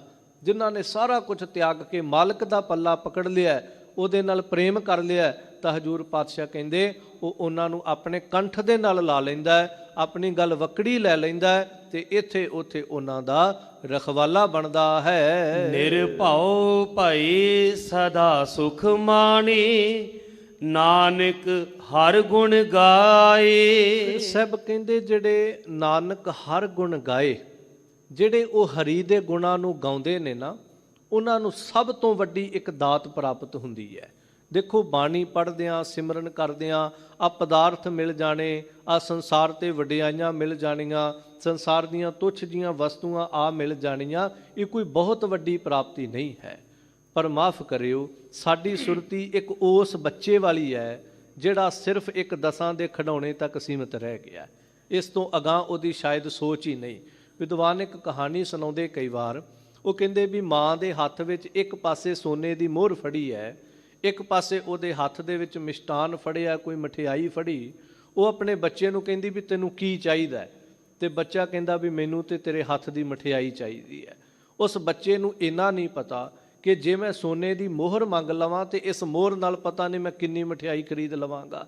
ਸਾਨੂੰ ਜਦੋਂ ਗੁਰੂ ਦੋ ਹੱਥ ਸਾਡੇ ਸਾਹਮਣੇ ਕਰਕੇ ਕਹਿੰਦਾ ਦੱਸ ਦਾਨਾ ਸਿਰਦਾਨ ਨਾਮਦਾਨ ਚਾਹੀਦਾ ਹੈ ਜਾਂ ਤੈਨੂੰ ਪਦਾਰਥ ਚਾਹੀਦੇ ਨੇ, ਤੇ ਅਸੀਂ ਅਗਿਆਨੀ ਜੀਵ ਇਹ ਕਹਿੰਦੇ ਤੂੰ ਪਦਾਰਥ ਦੇ, ਨਾਮ ਨਾਲ ਬਾਅਦ ਵਿੱਚ ਸੋਚਾਂਗੇ। ਪਰ ਸੱਚਾਈ ਇਹ ਹੈ ਜੇ ਤੇਰੇ ਘਰੋਂ ਦਾਨਾ ਸਿਰਦਾਨ ਨਾਮਦਾਨ ਮਿਲ ਜਾਏ, ਜਿਹਨੂੰ ਸਾਹਿਬ ਬਾਣੀ 'ਚ ਇੱਕ ਬਚਨ ਕਹਿੰਦੇ ਰਾਜ ਨਾ ਚਾਹੋ ਮੁਕਤ ਨਾ ਚਾਹੋ ਮਨ ਪ੍ਰੀਤ ਚਰਨ ਕਮਲਾਰੇ, ਕਿ ਤੇਰੇ ਚਰਨਾਂ ਕਮਲਾਂ ਦੀ ਪ੍ਰੀਤੀ ਉਹ ਨਾਮ ਮਿਲ ਜਾਏ ਤੇ ਆ ਸੰਸਾਰ ਦੇ ਪਦਾਰਥ ਤਾਂ ਰਿੱਧ ਸਿੱਧ ਨਾਵੇ ਕੀ ਦਾਸੀ, ਇਹ ਸਾਰਾ ਕੁਝ ਤੇ ਆਪਣੇ ਆਪ ਹੀ ਪ੍ਰਾਪਤ ਹੋ ਜਾਏਗਾ। ਪਰ ਖੈਰ ਮੈਂ ਜਿਹੜਾ ਜ਼ਿਕਰ ਕਰਾਂ, ਸਭ ਤੋਂ ਵੱਡੀ ਉਹਦੇ ਘਰ ਦੀ ਦਾਤ ਹੈ ਨਿਰਭਉ ਹੋ ਜਾਣਾ। ਕਿਉਂਕਿ ਦੇਖੋ ਮੌਤ ਤੋਂ ਭਾਵੇਂ ਆਪਾਂ ਬੜੇ ਖੁੱਲ੍ਹੇ ਜਿਹੇ ਸ਼ਬਦਾਂ 'ਚ ਕਹਿ ਦਿੰਦੇ ਅਸੀਂ ਮਰਨ ਤੋਂ ਡਰਦੇ ਨਹੀਂ, ਪਰ ਮਾਫ ਕਰਿਓ, ਅਗਿਆਨਤਾ, ਵਕਾਰ, ਤ੍ਰਿਸ਼ਨਾ, ਅਹੁਦਿਆਂ ਦਾ ਖੁੱਸ ਜਾਣਾ, ਇਸ ਮਨ ਦੀ ਚੰਚਲਤਾਈ, ਇਸ ਮਨ ਦੇ ਵਿਸ਼ੇ ਹਰ ਬੰਦੇ ਨੂੰ ਡਰਾਉਂਦੇ ਨੇ। ਭਾਵੇਂ ਬਾਹਰੋਂ ਕੋਈ ਕਵੇ ਜਾਂ ਨਾ ਕਵੇ, ਹਰ ਬੰਦੇ ਨੂੰ ਉਹਦੀਆਂ ਵਾਸ਼ਨਾ ਕਿਤੇ ਨਾ ਕਿਤੇ ਅੰਦਰੋਂ ਡਰਾਉਂਦੀਆਂ। ਜਦੋਂ ਬੀਤ ਚੁੱਕੇ ਵੱਲ ਝਾਤ ਮਾਰੋ, ਡਰਾਵੇ ਪੈਦਾ ਹੁੰਦੇ ਨੇ। ਆਪਣੇ ਅਹੁਦਿਆਂ ਕੁਰਸੀਆਂ ਵੱਲ ਵੇਖੋ ਤੇ ਕਹਿੰਦਾ ਘਵਾਉਂਦਾ ਬੰਦਾ ਵੀ ਡਰ ਜਾਂਦਾ ਹੈ ਕਿ ਇਹ ਮੇਰੇ ਥੱਲਿਓਂ ਕਿਤੇ ਖਿਸਕ ਨਾ ਜਾਵੇ। ਮਰਨ ਤੋਂ ਕਵੇਗਾ ਮੈਂ ਨਹੀਂ ਡਰਦਾ। ਨਿਰਭਉ ਪਦ ਜਿਹੜਾ ਹੈ, ਜਿੱਥੇ ਕੁਝ ਵੀ ਆਏ ਕੁਝ ਵੀ ਚਲਾ ਜਾਏ ਕੋਈ ਪਰਵਾਹ ਨਹੀਂ, ਦੁੱਖ ਆਵੇ ਸੁੱਖ ਆਵੇ, ਜਿੱਥੇ ਸੋਨਾ ਤੇ ਮਿੱਟੀ ਜਿਹੜੀ ਉਹ ਬਰਾਬਰ ਹੋ ਜਾਣੀ। ਤਾਂ ਸਾਹਿਬ ਕਹਿੰਦੇ ਨੇ ਨਾਨਕ ਹਰ ਗੁਣ ਗਾਏ, ਜਿਹੜੇ ਹਰੀ ਦੇ ਗੁਣਾਂ ਨੂੰ ਗਾਉਂਦੇ ਨੇ ਉਹਨਾਂ ਨੂੰ ਇਹ ਪਦ ਇਹ ਪਦਵੀ ਜਿਹੜੀ ਪ੍ਰਾਪਤ ਹੋ ਜਾਂਦੀ ਹੈ। ਜਦੋਂ ਇਤਿਹਾਸ ਦੇ ਪੰਨਿਆਂ ਨੂੰ ਪਲਟਾਂਗੇ ਤਾਂ ਧੰਨ ਸਤਿਗੁਰੂ ਗੁਰੂ ਤੇਗ ਬਹਾਦਰ ਮਹਾਰਾਜ ਦੀ ਸ਼ਹਾਦਤ ਦੇਖਦੇ ਹਾਂ ਤੇ ਨਾਨਕ ਹਰ ਗੁਣ ਗਾਏ, ਹਰੀ ਅਕਾਲ ਪੁਰਖ ਪਰਮੇਸ਼ਰ ਦੇ ਗੁਣਾਂ ਨੂੰ ਗਾਉਂਦੇ ਨੇ। ਤਾਂ ਭਾਵੇਂ ਕਈ ਤਰ੍ਹਾਂ ਦੇ ਤਸੀਹੇ ਧੰਨ ਗੁਰੂ ਤੇਗ ਬਹਾਦਰ ਮਹਾਰਾਜ ਨੂੰ ਦਿੱਤੇ ਗਏ, ਪਰ ਸੱਚਾਈ ਪਾਤਸ਼ਾਹ ਫਿਰ ਵੀ ਅਡੋਲ ਅਵਸਥਾ ਵਿੱਚ ਨੇ, ਬੰਦਗੀ ਕਰ ਰਹੇ ਨੇ, ਬਾਣੀ ਪੜ੍ਹ ਰਹੇ ਨੇ, ਐਨ ਆਪਣੀ ਸੁਰਤੀ ਜਿਹੜੀ ਅਕਾਲ ਪੁਰਖ ਦੇ ਚਰਨਾਂ 'ਚ ਟਿਕਾ ਕੇ ਬੈਠੇ ਨੇ। ਜੇ ਕਦੀ ਚਾਂਦਨੀ ਚੌਂਕ ਦੀ ਦਾਸਤਾਂ ਆਉਂਦੀ ਹੈ ਤਾਂ ਹਜ਼ੂਰ ਪਾਤਸ਼ਾਹ ਜੀ ਨਾਨਕ ਹਰ ਗੁਣ ਗਾਏ, ਉੱਥੇ ਬੈਠੇ ਵੀ ਧੰਨ ਗੁਰੂ ਤੇਗ ਬਹਾਦਰ ਮਹਾਰਾਜ ਕਹਿੰਦੇ ਨੇ ਕਿ ਤੁਸੀਂ ਸ਼ਹੀਦ ਕਰਨਾ, ਮੈਨੂੰ ਇਸ ਗੱਲ ਦੇ ਵਿੱਚ ਕੋਈ ਡਰ ਭੈ ਨਹੀਂ, ਪਰ ਮੈਂ ਸ਼ਹਾਦਤ ਤੋਂ ਪਹਿਲਾਂ ਅਕਾਲ ਪੁਰਖ ਪਰਮੇਸ਼ਰ ਦੀ ਬਾਣੀ ਪੜ੍ਹਨੀ ਹੈ। ਭਾਵ ਆਮ ਸੰਸਾਰੀ ਮਨੁੱਖ ਨੂੰ ਕਿਤੇ ਪਤਾ ਲੱਗ ਜੇ ਮੇਰੇ ਤੇ ਵਿਪਤਾ ਆਉਣ ਵਾਲੀ, ਉਹ ਬਾਣੀ ਤੋਂ ਗੁਰੂ ਤੋਂ ਦੂਰ ਹੋ ਜਾਏਗਾ। ਸਾਹਮਣੇ ਜਲਾਦ ਤਲਵਾਰ ਤਿੱਖੀ ਕਰਕੇ ਖੜਾ ਹੈ ਤੇ ਧੰਨ ਗੁਰੂ ਤੇਗ ਬਹਾਦਰ ਮਹਾਰਾਜ ਜਪਜੀ ਸਾਹਿਬ ਦੀ ਬਾਣੀ ਪੜ੍ਹ ਰਹੇ ਨੇ। ਜੇ ਕਦੀ ਸ਼ਹੀਦਾਂ ਦੀ ਦਾਸਤਾਂ ਪੜ੍ਹਦੇ ਹਾਂ, ਅੱਜ ਦੇ ਦਿਨਾਂ ਨੂੰ ਜਦੋਂ ਅਸੀਂ ਪੜ੍ਹਦੇ ਹਾਂ, ਵਿਚਾਰਦੇ ਹਾਂ, ਗੁਰੂ ਤਰਸ ਕਰੇ ਕਦੀ ਅਸੀਂ ਮਹਿਸੂਸ ਵੀ ਕਰੀਏ ਤਾਂ ਹਜ਼ੂਰ ਪਾਤਸ਼ਾਹ ਬਾਜਾਂ ਵਾਲੇ ਧੰਨ ਗੁਰੂ ਗੁਰੂ ਗੋਬਿੰਦ ਸਿੰਘ ਸਾਹਿਬ ਮਹਾਰਾਜ ਜੀ ਦੇ ਸਤਿਕਾਰਯੋਗ ਮਾਤਾ ਗੁਜਰ ਕੌਰ ਜੀ ਪਾਤਸ਼ਾਹ ਜੀ ਦੇ ਦੋ ਛੋਟੇ ਫਰਜ਼ੰਦ ਜਿਹੜੇ ਨੇ ਉਹ ਠੰਡੇ ਬੁਰਜ ਦੇ ਵਿੱਚ ਸਮੇਂ ਦੇ ਹਾਕਮਾਂ ਨੇ ਜਿਹੜੇ ਉਹ ਕੈਦ ਕਰ ਦਿੱਤੇ। ਕਿਉਂਕਿ ਲੜੀਵਾਰ ਇਤਿਹਾਸ ਆਪਾਂ ਰੋਜ਼ਾਨਾ ਸਰਵਣ ਕਰਦੇ ਹਾਂ। ਆਖਰ ਗੰਗੂ ਨੇ ਆਪਣਾ ਈਮਾਨ ਜਿਹੜਾ ਸੀ ਉਹ ਵੇਚਿਆ, ਉਹਨੇ ਜੋ ਗੁਰੂ ਘਰ ਤੋਂ ਖਾਧਾ ਸੀ ਉਹ ਨਮਕ ਹਰਾਮ ਹੋਇਆ ਤੇ ਉਹਨੇ ਆਪਣਾ ਪੱਖ ਜਿਹੜਾ ਸੀ ਦੁਨੀਆ ਦੇ ਸਾਹਮਣੇ, ਆਪਣਾ ਮਾੜਾ ਪੱਖ ਜਿਹੜਾ ਸੀ ਉਹ ਪ੍ਰਗਟ ਕਰ ਲਿਆ ਕਿ ਮੈਂ ਭਾਵੇਂ ਕਿਸੇ ਵੀ ਆਪਣੇ ਧਰਮ ਦੇ ਲਿਬਾਸ ਵਿੱਚ ਰਹਿੰਦਾ ਸੀ ਪਰ ਅੰਦਰ ਮੇਰਾ ਇਹ ਸੀਗਾ। ਬੜੇ ਲੋਕ ਅੱਜ ਵੀ ਐਸੇ ਨੇ ਜਿਹੜੇ ਸਾਰੀ ਜ਼ਿੰਦਗੀ ਧਰਮ ਦੇ ਲਿਬਾਸ ਵਿੱਚ ਰਹਿੰਦੇ ਨੇ ਪਰ ਇੱਕ ਨਾ ਇੱਕ ਦਿਨ ਆਪਾਂ ਅੰਦਰ ਜਿਹੜਾ ਉਹ ਪ੍ਰਗਟ ਕਰਕੇ ਰਾਖੀ ਦਿੰਦੇ ਨੇ। ਉੱਥੇ ਫਿਰ ਗੁਰੂ ਦਾ ਕੋਈ ਕਸੂਰ ਨਹੀਂ। ਭਗਤ ਸਾਹਿਬ ਬਾਣੀ ਅੰਦਰ ਇੱਕ ਬਚਨ ਕਹਿੰਦੇ, ਕਬੀਰ ਸਾਚਾ ਸਤਿਗੁਰ ਕਿਆ ਕਰੇ ਜੋ ਸਿੱਖਾ ਮਹਿ ਚੂਕ। ਕਿ ਕਈ ਵਾਰ ਸਾਰੀ ਜ਼ਿੰਦਗੀ ਗੁਰੂ ਕੋਲ ਰਹਿਣ ਵਾਲਾ ਵੀ ਐਡਾ ਵੱਡਾ ਪਾਪ ਗੁਨਾਹ ਕਰ ਜਾਂਦਾ ਹੈ। ਕਬੀਰ ਸਾਚਾ ਸਤਿਗੁਰ ਕਿਆ ਕਰੇ ਜੋ ਸਿੱਖਾ ਮਹਿ ਚੂਕ। ਜੇ ਸਾਡੇ 'ਚ ਕਮੀ ਖਾਮੀ ਹੋਏਗੀ ਤਾਂ ਖੈਰ ਮੈਂ ਜ਼ਿਕਰ ਕਰ ਰਿਹਾ ਸੀ ਠੰਡੇ ਬੁਰਜ ਦੇ ਅੰਦਰ ਹਜ਼ੂਰ ਪਾਤਸ਼ਾਹ ਜੀ ਦੇ ਸਤਿਕਾਰਯੋਗ ਮਾਤਾ ਤੇ ਦੋ ਛੋਟੇ ਫਰਜ਼ੰਦ ਜਿਹੜੇ ਨੇ ਉਹਨਾਂ ਨੂੰ 10 ਪੋਹ ਨੂੰ ਜਦੋਂ ਲਿਜਾ ਕਰਕੇ ਉਸ ਠੰਡੇ ਬੁਰਜ ਦੇ ਵਿੱਚ ਜਾ ਕੇ ਕੈਦ ਕਰ ਦਿੱਤਾ, ਜਿੱਥੇ ਸਾਰੇ ਪਾਸੇ ਤੋਂ ਠੰਡੀਆਂ ਹਵਾਵਾਂ ਆਉਂਦੀਆਂ ਪਈਆਂ ਨੇ, ਜਿੱਥੇ ਇਹੀ ਮਾਨਸਿਕਤਾ ਕਹਿ ਰਹੀ ਹੈ ਲੋਕਾਂ ਦੀ ਕਿ ਇਹਨਾਂ ਨੇ ਬਹੁਤੀ ਦੇਰ ਨਹੀਂ ਕੱਢਣੀ, ਇਹਨਾਂ ਨੇ ਇਸ ਠੰਡ ਤੋਂ ਡਰਦਿਆਂ ਨੇ ਹੀ ਸਭ ਕੁਝ ਜਿਹੜਾ ਉਹ ਕਬੂਲ ਕਰ ਲੈਣਾ। 11 ਪੋਹ ਦਾ ਦਿਨ ਚੜ੍ਹਦਾ ਹੈ। ਦਿਨ ਚੜ੍ਹਨ ਤੋਂ ਪਹਿਲਾਂ ਹੀ ਹਜ਼ੂਰ ਪਾਤਸ਼ਾਹ ਜੀ ਦੇ ਮਾਤਾ ਜੀ ਪਾਤਸ਼ਾਹ ਜੀ ਦੇ ਛੋਟੇ ਸਾਹਿਬਜ਼ਾਦਿਆਂ ਨੂੰ ਬਾਬਾ ਜੁਝਾਰ ਸਿੰਘ, ਬਾਬਾ ਜੋਰਾਵਰ ਸਿੰਘ, ਖਿਮਾ ਕਰਨਾ ਬਾਬਾ ਫਤਿਹ ਸਿੰਘ ਜੀ, ਤਿੰਨਾਂ ਨੂੰ ਬੜੇ ਪਿਆਰ ਦੇ ਨਾਲ ਉਠਾਉਂਦੇ ਨੇ ਤੇ ਇਹੀ ਕਹਿੰਦੇ ਨੇ, ਗੁਰੂ ਕੇ ਲਾਲੋ ਬੱਚਿਓ ਬਾਣੀ ਪੜੋ, ਅੰਮ੍ਰਿਤ ਵੇਲਾ ਹੋ ਰਿਹਾ। ਤਾਂ ਮੈਂ ਇੱਕ ਜ਼ਿਕਰ ਕਰਾਂ, ਦੇਖੋ ਅੰਮ੍ਰਿਤ ਵੇਲੇ ਦੀ ਜਦੋਂ ਵੀ ਦਾਸਤਾਂ ਆਏਗੀ, ਕਦੀ ਸਰਸਾ ਦੇ ਕਿਨਾਰੇ ਤੇ ਵੀ ਅੰਮ੍ਰਿਤ ਵੇਲਾ ਹੈ, ਕਦੀ ਚਮਕੌਰ ਦੀ ਗੜੀ ਵਿੱਚ ਵੀ ਅੰਮ੍ਰਿਤ ਵੇਲਾ ਹੈ, ਕਦੀ ਮਾਛੀਵਾੜੇ ਦੇ ਧਰਤੀ ਤੇ ਵੀ ਅੰਮ੍ਰਿਤ ਵੇਲਾ ਹੈ। ਹਜ਼ੂਰ ਪਾਤਸ਼ਾਹ ਨੇ ਕਿਤੇ ਵੀ ਇਸ ਵੇਲੇ ਨੂੰ ਨਾ ਖੁੰਝਾਇਆ ਤੇ ਨਾ ਕਿਸੇ ਨੂੰ ਢਿੱਲ ਦਿੱਤੀ। ਈਵਨ ਗੁਰੂ ਕੇ ਪਰਿਵਾਰ ਵੀ ਇਸ ਅੰਮ੍ਰਿਤ ਵੇਲੇ ਨੂੰ ਹਰ ਹਾਲਤ ਦੇ ਵਿੱਚ ਸੰਭਾਲ ਕੇ ਬੈਠੇ ਨੇ। ਤਾਂ ਹੁਕਮ ਹੋਇਆ, ਉਠੋ ਅੰਮ੍ਰਿਤ ਵੇਲਾ ਹੋ ਗਿਆ, ਬਾਣੀ ਪੜ੍ਹੀਏ। ਹਾਲੇ ਗੁਰੂ ਕੇ ਲਾਲ, ਗੁਰੂ ਕੇ ਫਰਜ਼ੰਦ ਜਿਹੜੇ ਨੇ ਉਹ ਕੇਵਲ ਉੱਠਣ ਦਾ ਹਾਲੇ ਸਰੀਰਕ ਤੌਰ ਤੇ ਯਤਨ ਹੀ ਹੋ ਰਿਹਾ, ਕਿਉਂਕਿ ਸਰੀਰ ਜਿਹੜੇ ਨੇ ਉਹ ਥੱਕੇ ਪਏ ਨੇ। ਸਰੀਰ ਜਿਹੜੇ ਨੇ 3 ਦਿਨਾਂ ਤੋਂ ਲਗਾਤਾਰ ਭੁੱਖ ਬਰਦਾਸ਼ਤ ਕਰਦੇ ਆ ਰਹੇ ਨੇ। ਇੰਨੀ ਦੇਰ ਨੂੰ ਪੌੜੀਆਂ ਦੇ ਵਿੱਚੋਂ ਕਿਸੇ ਦੇ ਕਦਮਾਂ ਦੀ ਆਵਾਜ਼ ਆਉਂਦੀ ਹੈ ਤੇ ਉਹ ਕਦਮਾਂ ਦੀ ਆਵਾਜ਼ ਮਾਂ ਨੂੰ ਪਤਾ ਹੈ ਇਹ ਪੌੜੀਆਂ ਉਤਾਂ ਚੜ੍ਹਦੀਆਂ, ਆਵਾਜ਼ ਸਹਿਜੇ ਸਹਿਜੇ ਕੋਲ ਪਹੁੰਚਦੀ ਤੇ ਉਹ ਆਵਾਜ਼ ਦੇਣ ਵਾਲਾ ਬਿਲਕੁਲ ਅਖੀਰਲੀ ਪੌੜੀ ਤੇ ਆਉਂਦਾ ਹੈ ਉਹਦੇ ਹੱਥ ਵਿੱਚ ਇਤਿਹਾਸਕਾਰ ਲਿਖਦੇ ਇੱਕ ਬਰਛਾ ਫੜਿਆ, ਜ਼ੋਰ ਦੀ ਨਾਲ ਜ਼ਮੀਨ ਦੇ ਉੱਤੇ ਮਾਰ ਕੇ ਕਹਿੰਦਾ, ਐ ਮਾਈ ਤੇਰੇ ਪੋਤਿਆਂ ਨੂੰ ਕਚਹਿਰੀ ਦੇ ਵਿੱਚ ਬੁਲਾਇਆ ਗਿਆ ਹੈ। ਕਿਉਂਕਿ ਉਹ ਕੋਈ ਸ਼ਬਦ ਨਹੀਂ ਵਰਤੇਗਾ ਕਿ ਐ ਸਤਿਕਾਰਯੋਗ ਮਾਤਾ ਗੁਜਰ ਕੌਰ ਤੇਰੇ ਫਰਜ਼ੰਦਾਂ ਨੇ ਜਾਂ ਗੁਰੂ ਕੇ ਸਾਹਿਬਜ਼ਾਦਿਆਂ ਨੂੰ, ਨਹੀਂ, ਉਹਨੇ ਸ਼ਬਦ ਵਰਤਿਆ ਇਹਨਾਂ ਨੂੰ ਕਚਹਿਰੀ ਵਿੱਚ ਬੁਲਾਇਆ ਗਿਆ। ਤਾਂ ਮਾਂ ਨੇ ਅੱਗੋਂ ਬੜੇ ਪਿਆਰ ਨਾਲ ਸ਼ਬਦ ਕਿਹਾ, ਆਖਰ ਇਹਨਾਂ ਦਾ ਕਸੂਰ ਕੀ ਹੈ? ਉਹ ਕਹਿੰਦਾ, ਕਸੂਰ ਦਾ ਨਹੀਂ ਮੈਨੂੰ ਪਤਾ, ਮੈਂ ਹੁਕਮ ਸੀ, ਹੁਕਮ ਵਜਾ ਚੱਲਾਂ ਤੇ ਬਹੁਤ ਜਲਦੀ ਇਹਨਾਂ ਨੂੰ ਲੈ ਕੇ ਜਾਣਾ, ਇਹਨਾਂ ਨੂੰ ਮੇਰੇ ਨਾਲ ਤੋਰ। ਤਾਂ ਮਾਤਾ ਗੁਜਰ ਕੌਰ ਜੀ ਬੜੇ ਪਿਆਰ ਦੇ ਨਾਲ ਤਿਆਰ ਕਰਕੇ ਸੋਹਣੀਆਂ ਨੀਲੀਆਂ ਝੱਗੀਆਂ ਜਿਹੜੀਆਂ ਨੇ ਤਨ ਤੇ ਸਜਾ ਕੇ ਤੇ ਨਾਲ ਨਾਲ ਗੁਰ ਇਤਿਹਾਸ ਸੁਣਾਉਂਦਿਆਂ ਕਹਿੰਦੀਆਂ ਨੇ ਕਿ ਐ ਗੁਰੂ ਕੇ ਫਰਜ਼ੰਦੋ ਸਾਹਿਬਜ਼ਾਦਿਓ, ਐ ਮੇਰੇ ਪਿਆਰੇ ਲਾਲੋ, ਆਖਰ ਇਹੀ ਤੁਹਾਨੂੰ ਕਵਾਂ, ਗੁਰੂ ਕਾ ਇਤਿਹਾਸ ਨਾ ਭੁੱਲਿਓ, ਧੰਨ ਗੁਰੂ ਅਰਜਨ ਦੇਵ ਮਹਾਰਾਜ ਦੀ ਸ਼ਹਾਦਤ ਨੂੰ ਨਾ ਭੁੱਲਿਓ, ਧੰਨ ਗੁਰੂ ਤੇਗ ਬਹਾਦਰ ਮਹਾਰਾਜ ਦੀ ਕੁਰਬਾਨੀ ਨਾ ਭੁੱਲਿਓ। ਜਾਓਗੇ ਮੈਨੂੰ ਪਤਾ ਹੈ ਬੜਾ ਕੁਝ ਤੁਹਾਡੇ ਸਾਹਮਣੇ ਪੇਸ਼ ਕੀਤਾ ਜਾਵੇਗਾ। ਆਖਰ ਬਚਨ ਨੇ, ਮਾਂ ਸਾਨੂੰ ਖੁਸ਼ੀ ਹੈ ਕਿ ਅਸੀਂ ਜਾ ਰਹੇ ਹਾਂ ਤੇ ਸਾਨੂੰ ਇਹ ਵੀ ਆਪਣੇ ਆਪ ਤੇ ਭਰੋਸਾ, ਤੇਰੀਆਂ ਦਿੱਤੀਆਂ ਲੋਰੀਆਂ ਦੇ ਨਾਲ ਜੀਵਨ ਇੰਨਾ ਕੁ ਉੱਚਾ ਹੋ ਚੁੱਕਾ ਹੈ ਕਿ ਮਾਈ ਜੇ ਕਿਤੇ ਇਹ ਤਨ ਵੀ ਧਰਮ ਦੇ ਹਿੱਤ ਲੱਗ ਜਾਣਗੇ ਅਸੀਂ ਤਾਂ ਵੀ ਖੁਸ਼ੀ ਨਾਲ ਲਾ ਆਵਾਂਗੇ, ਗੁਰੂ ਸਾਡਾ ਰਖਵਾਲਾ ਹੋਵੇ। ਆਖਰ ਫਤਿਹ ਬੁਲਾ ਕੇ ਅਸੀਸਾਂ ਲੈ ਕੇ ਤੁਰ ਪਏ ਨੇ ਦੋਵੇਂ ਲਾਲ। ਜਿਵੇਂ ਸੂਬੇ ਦੀ ਕਚਹਿਰੀ ਦੇ ਦਰਵਾਜ਼ੇ ਤੱਕ ਪਹੁੰਚਦੇ ਨੇ, ਆਪਾਂ ਘਟਨਾ ਕਈ ਦਫਾ ਸਰਵਣ ਕਰਦੇ, ਉਹ ਦਰਵਾਜ਼ਾ ਜਿਹੜਾ ਉਹਦੀ ਛੋਟੀ ਬਾਰੀ ਖੋਲ੍ਹ ਦਿੱਤੀ ਗਈ, ਕਾਰਨ ਅੰਦਰ ਆਉਣਗੇ, ਸਿਰ ਸੀਸ ਝੁਕਾ ਕੇ ਆਉਣਗੇ, ਅਸੀਂ ਉਸੇ ਵੇਲੇ ਤਾੜੀਆਂ ਮਾਰ ਦੇਵਾਂਗੇ, ਵਾਹ ਵਾਹ ਕਰ ਦੇਵਾਂਗੇ, ਗੋਬਿੰਦ ਦੇ ਫਰਜ਼ੰਦ ਜਿਹੜੇ ਨੇ ਉਹ ਚੁੱਕ ਗਏ ਨੇ। ਪਰ ਸੱਚਾਈ ਇਹ ਹੈ ਗੁਰਮੁਖੋ, ਬਾਣੀ ਪੜ੍ਹਨ ਵਾਲੇ ਦੀ ਸੁਰਤ ਬੜੀ ਉੱਚੀ ਹੈ।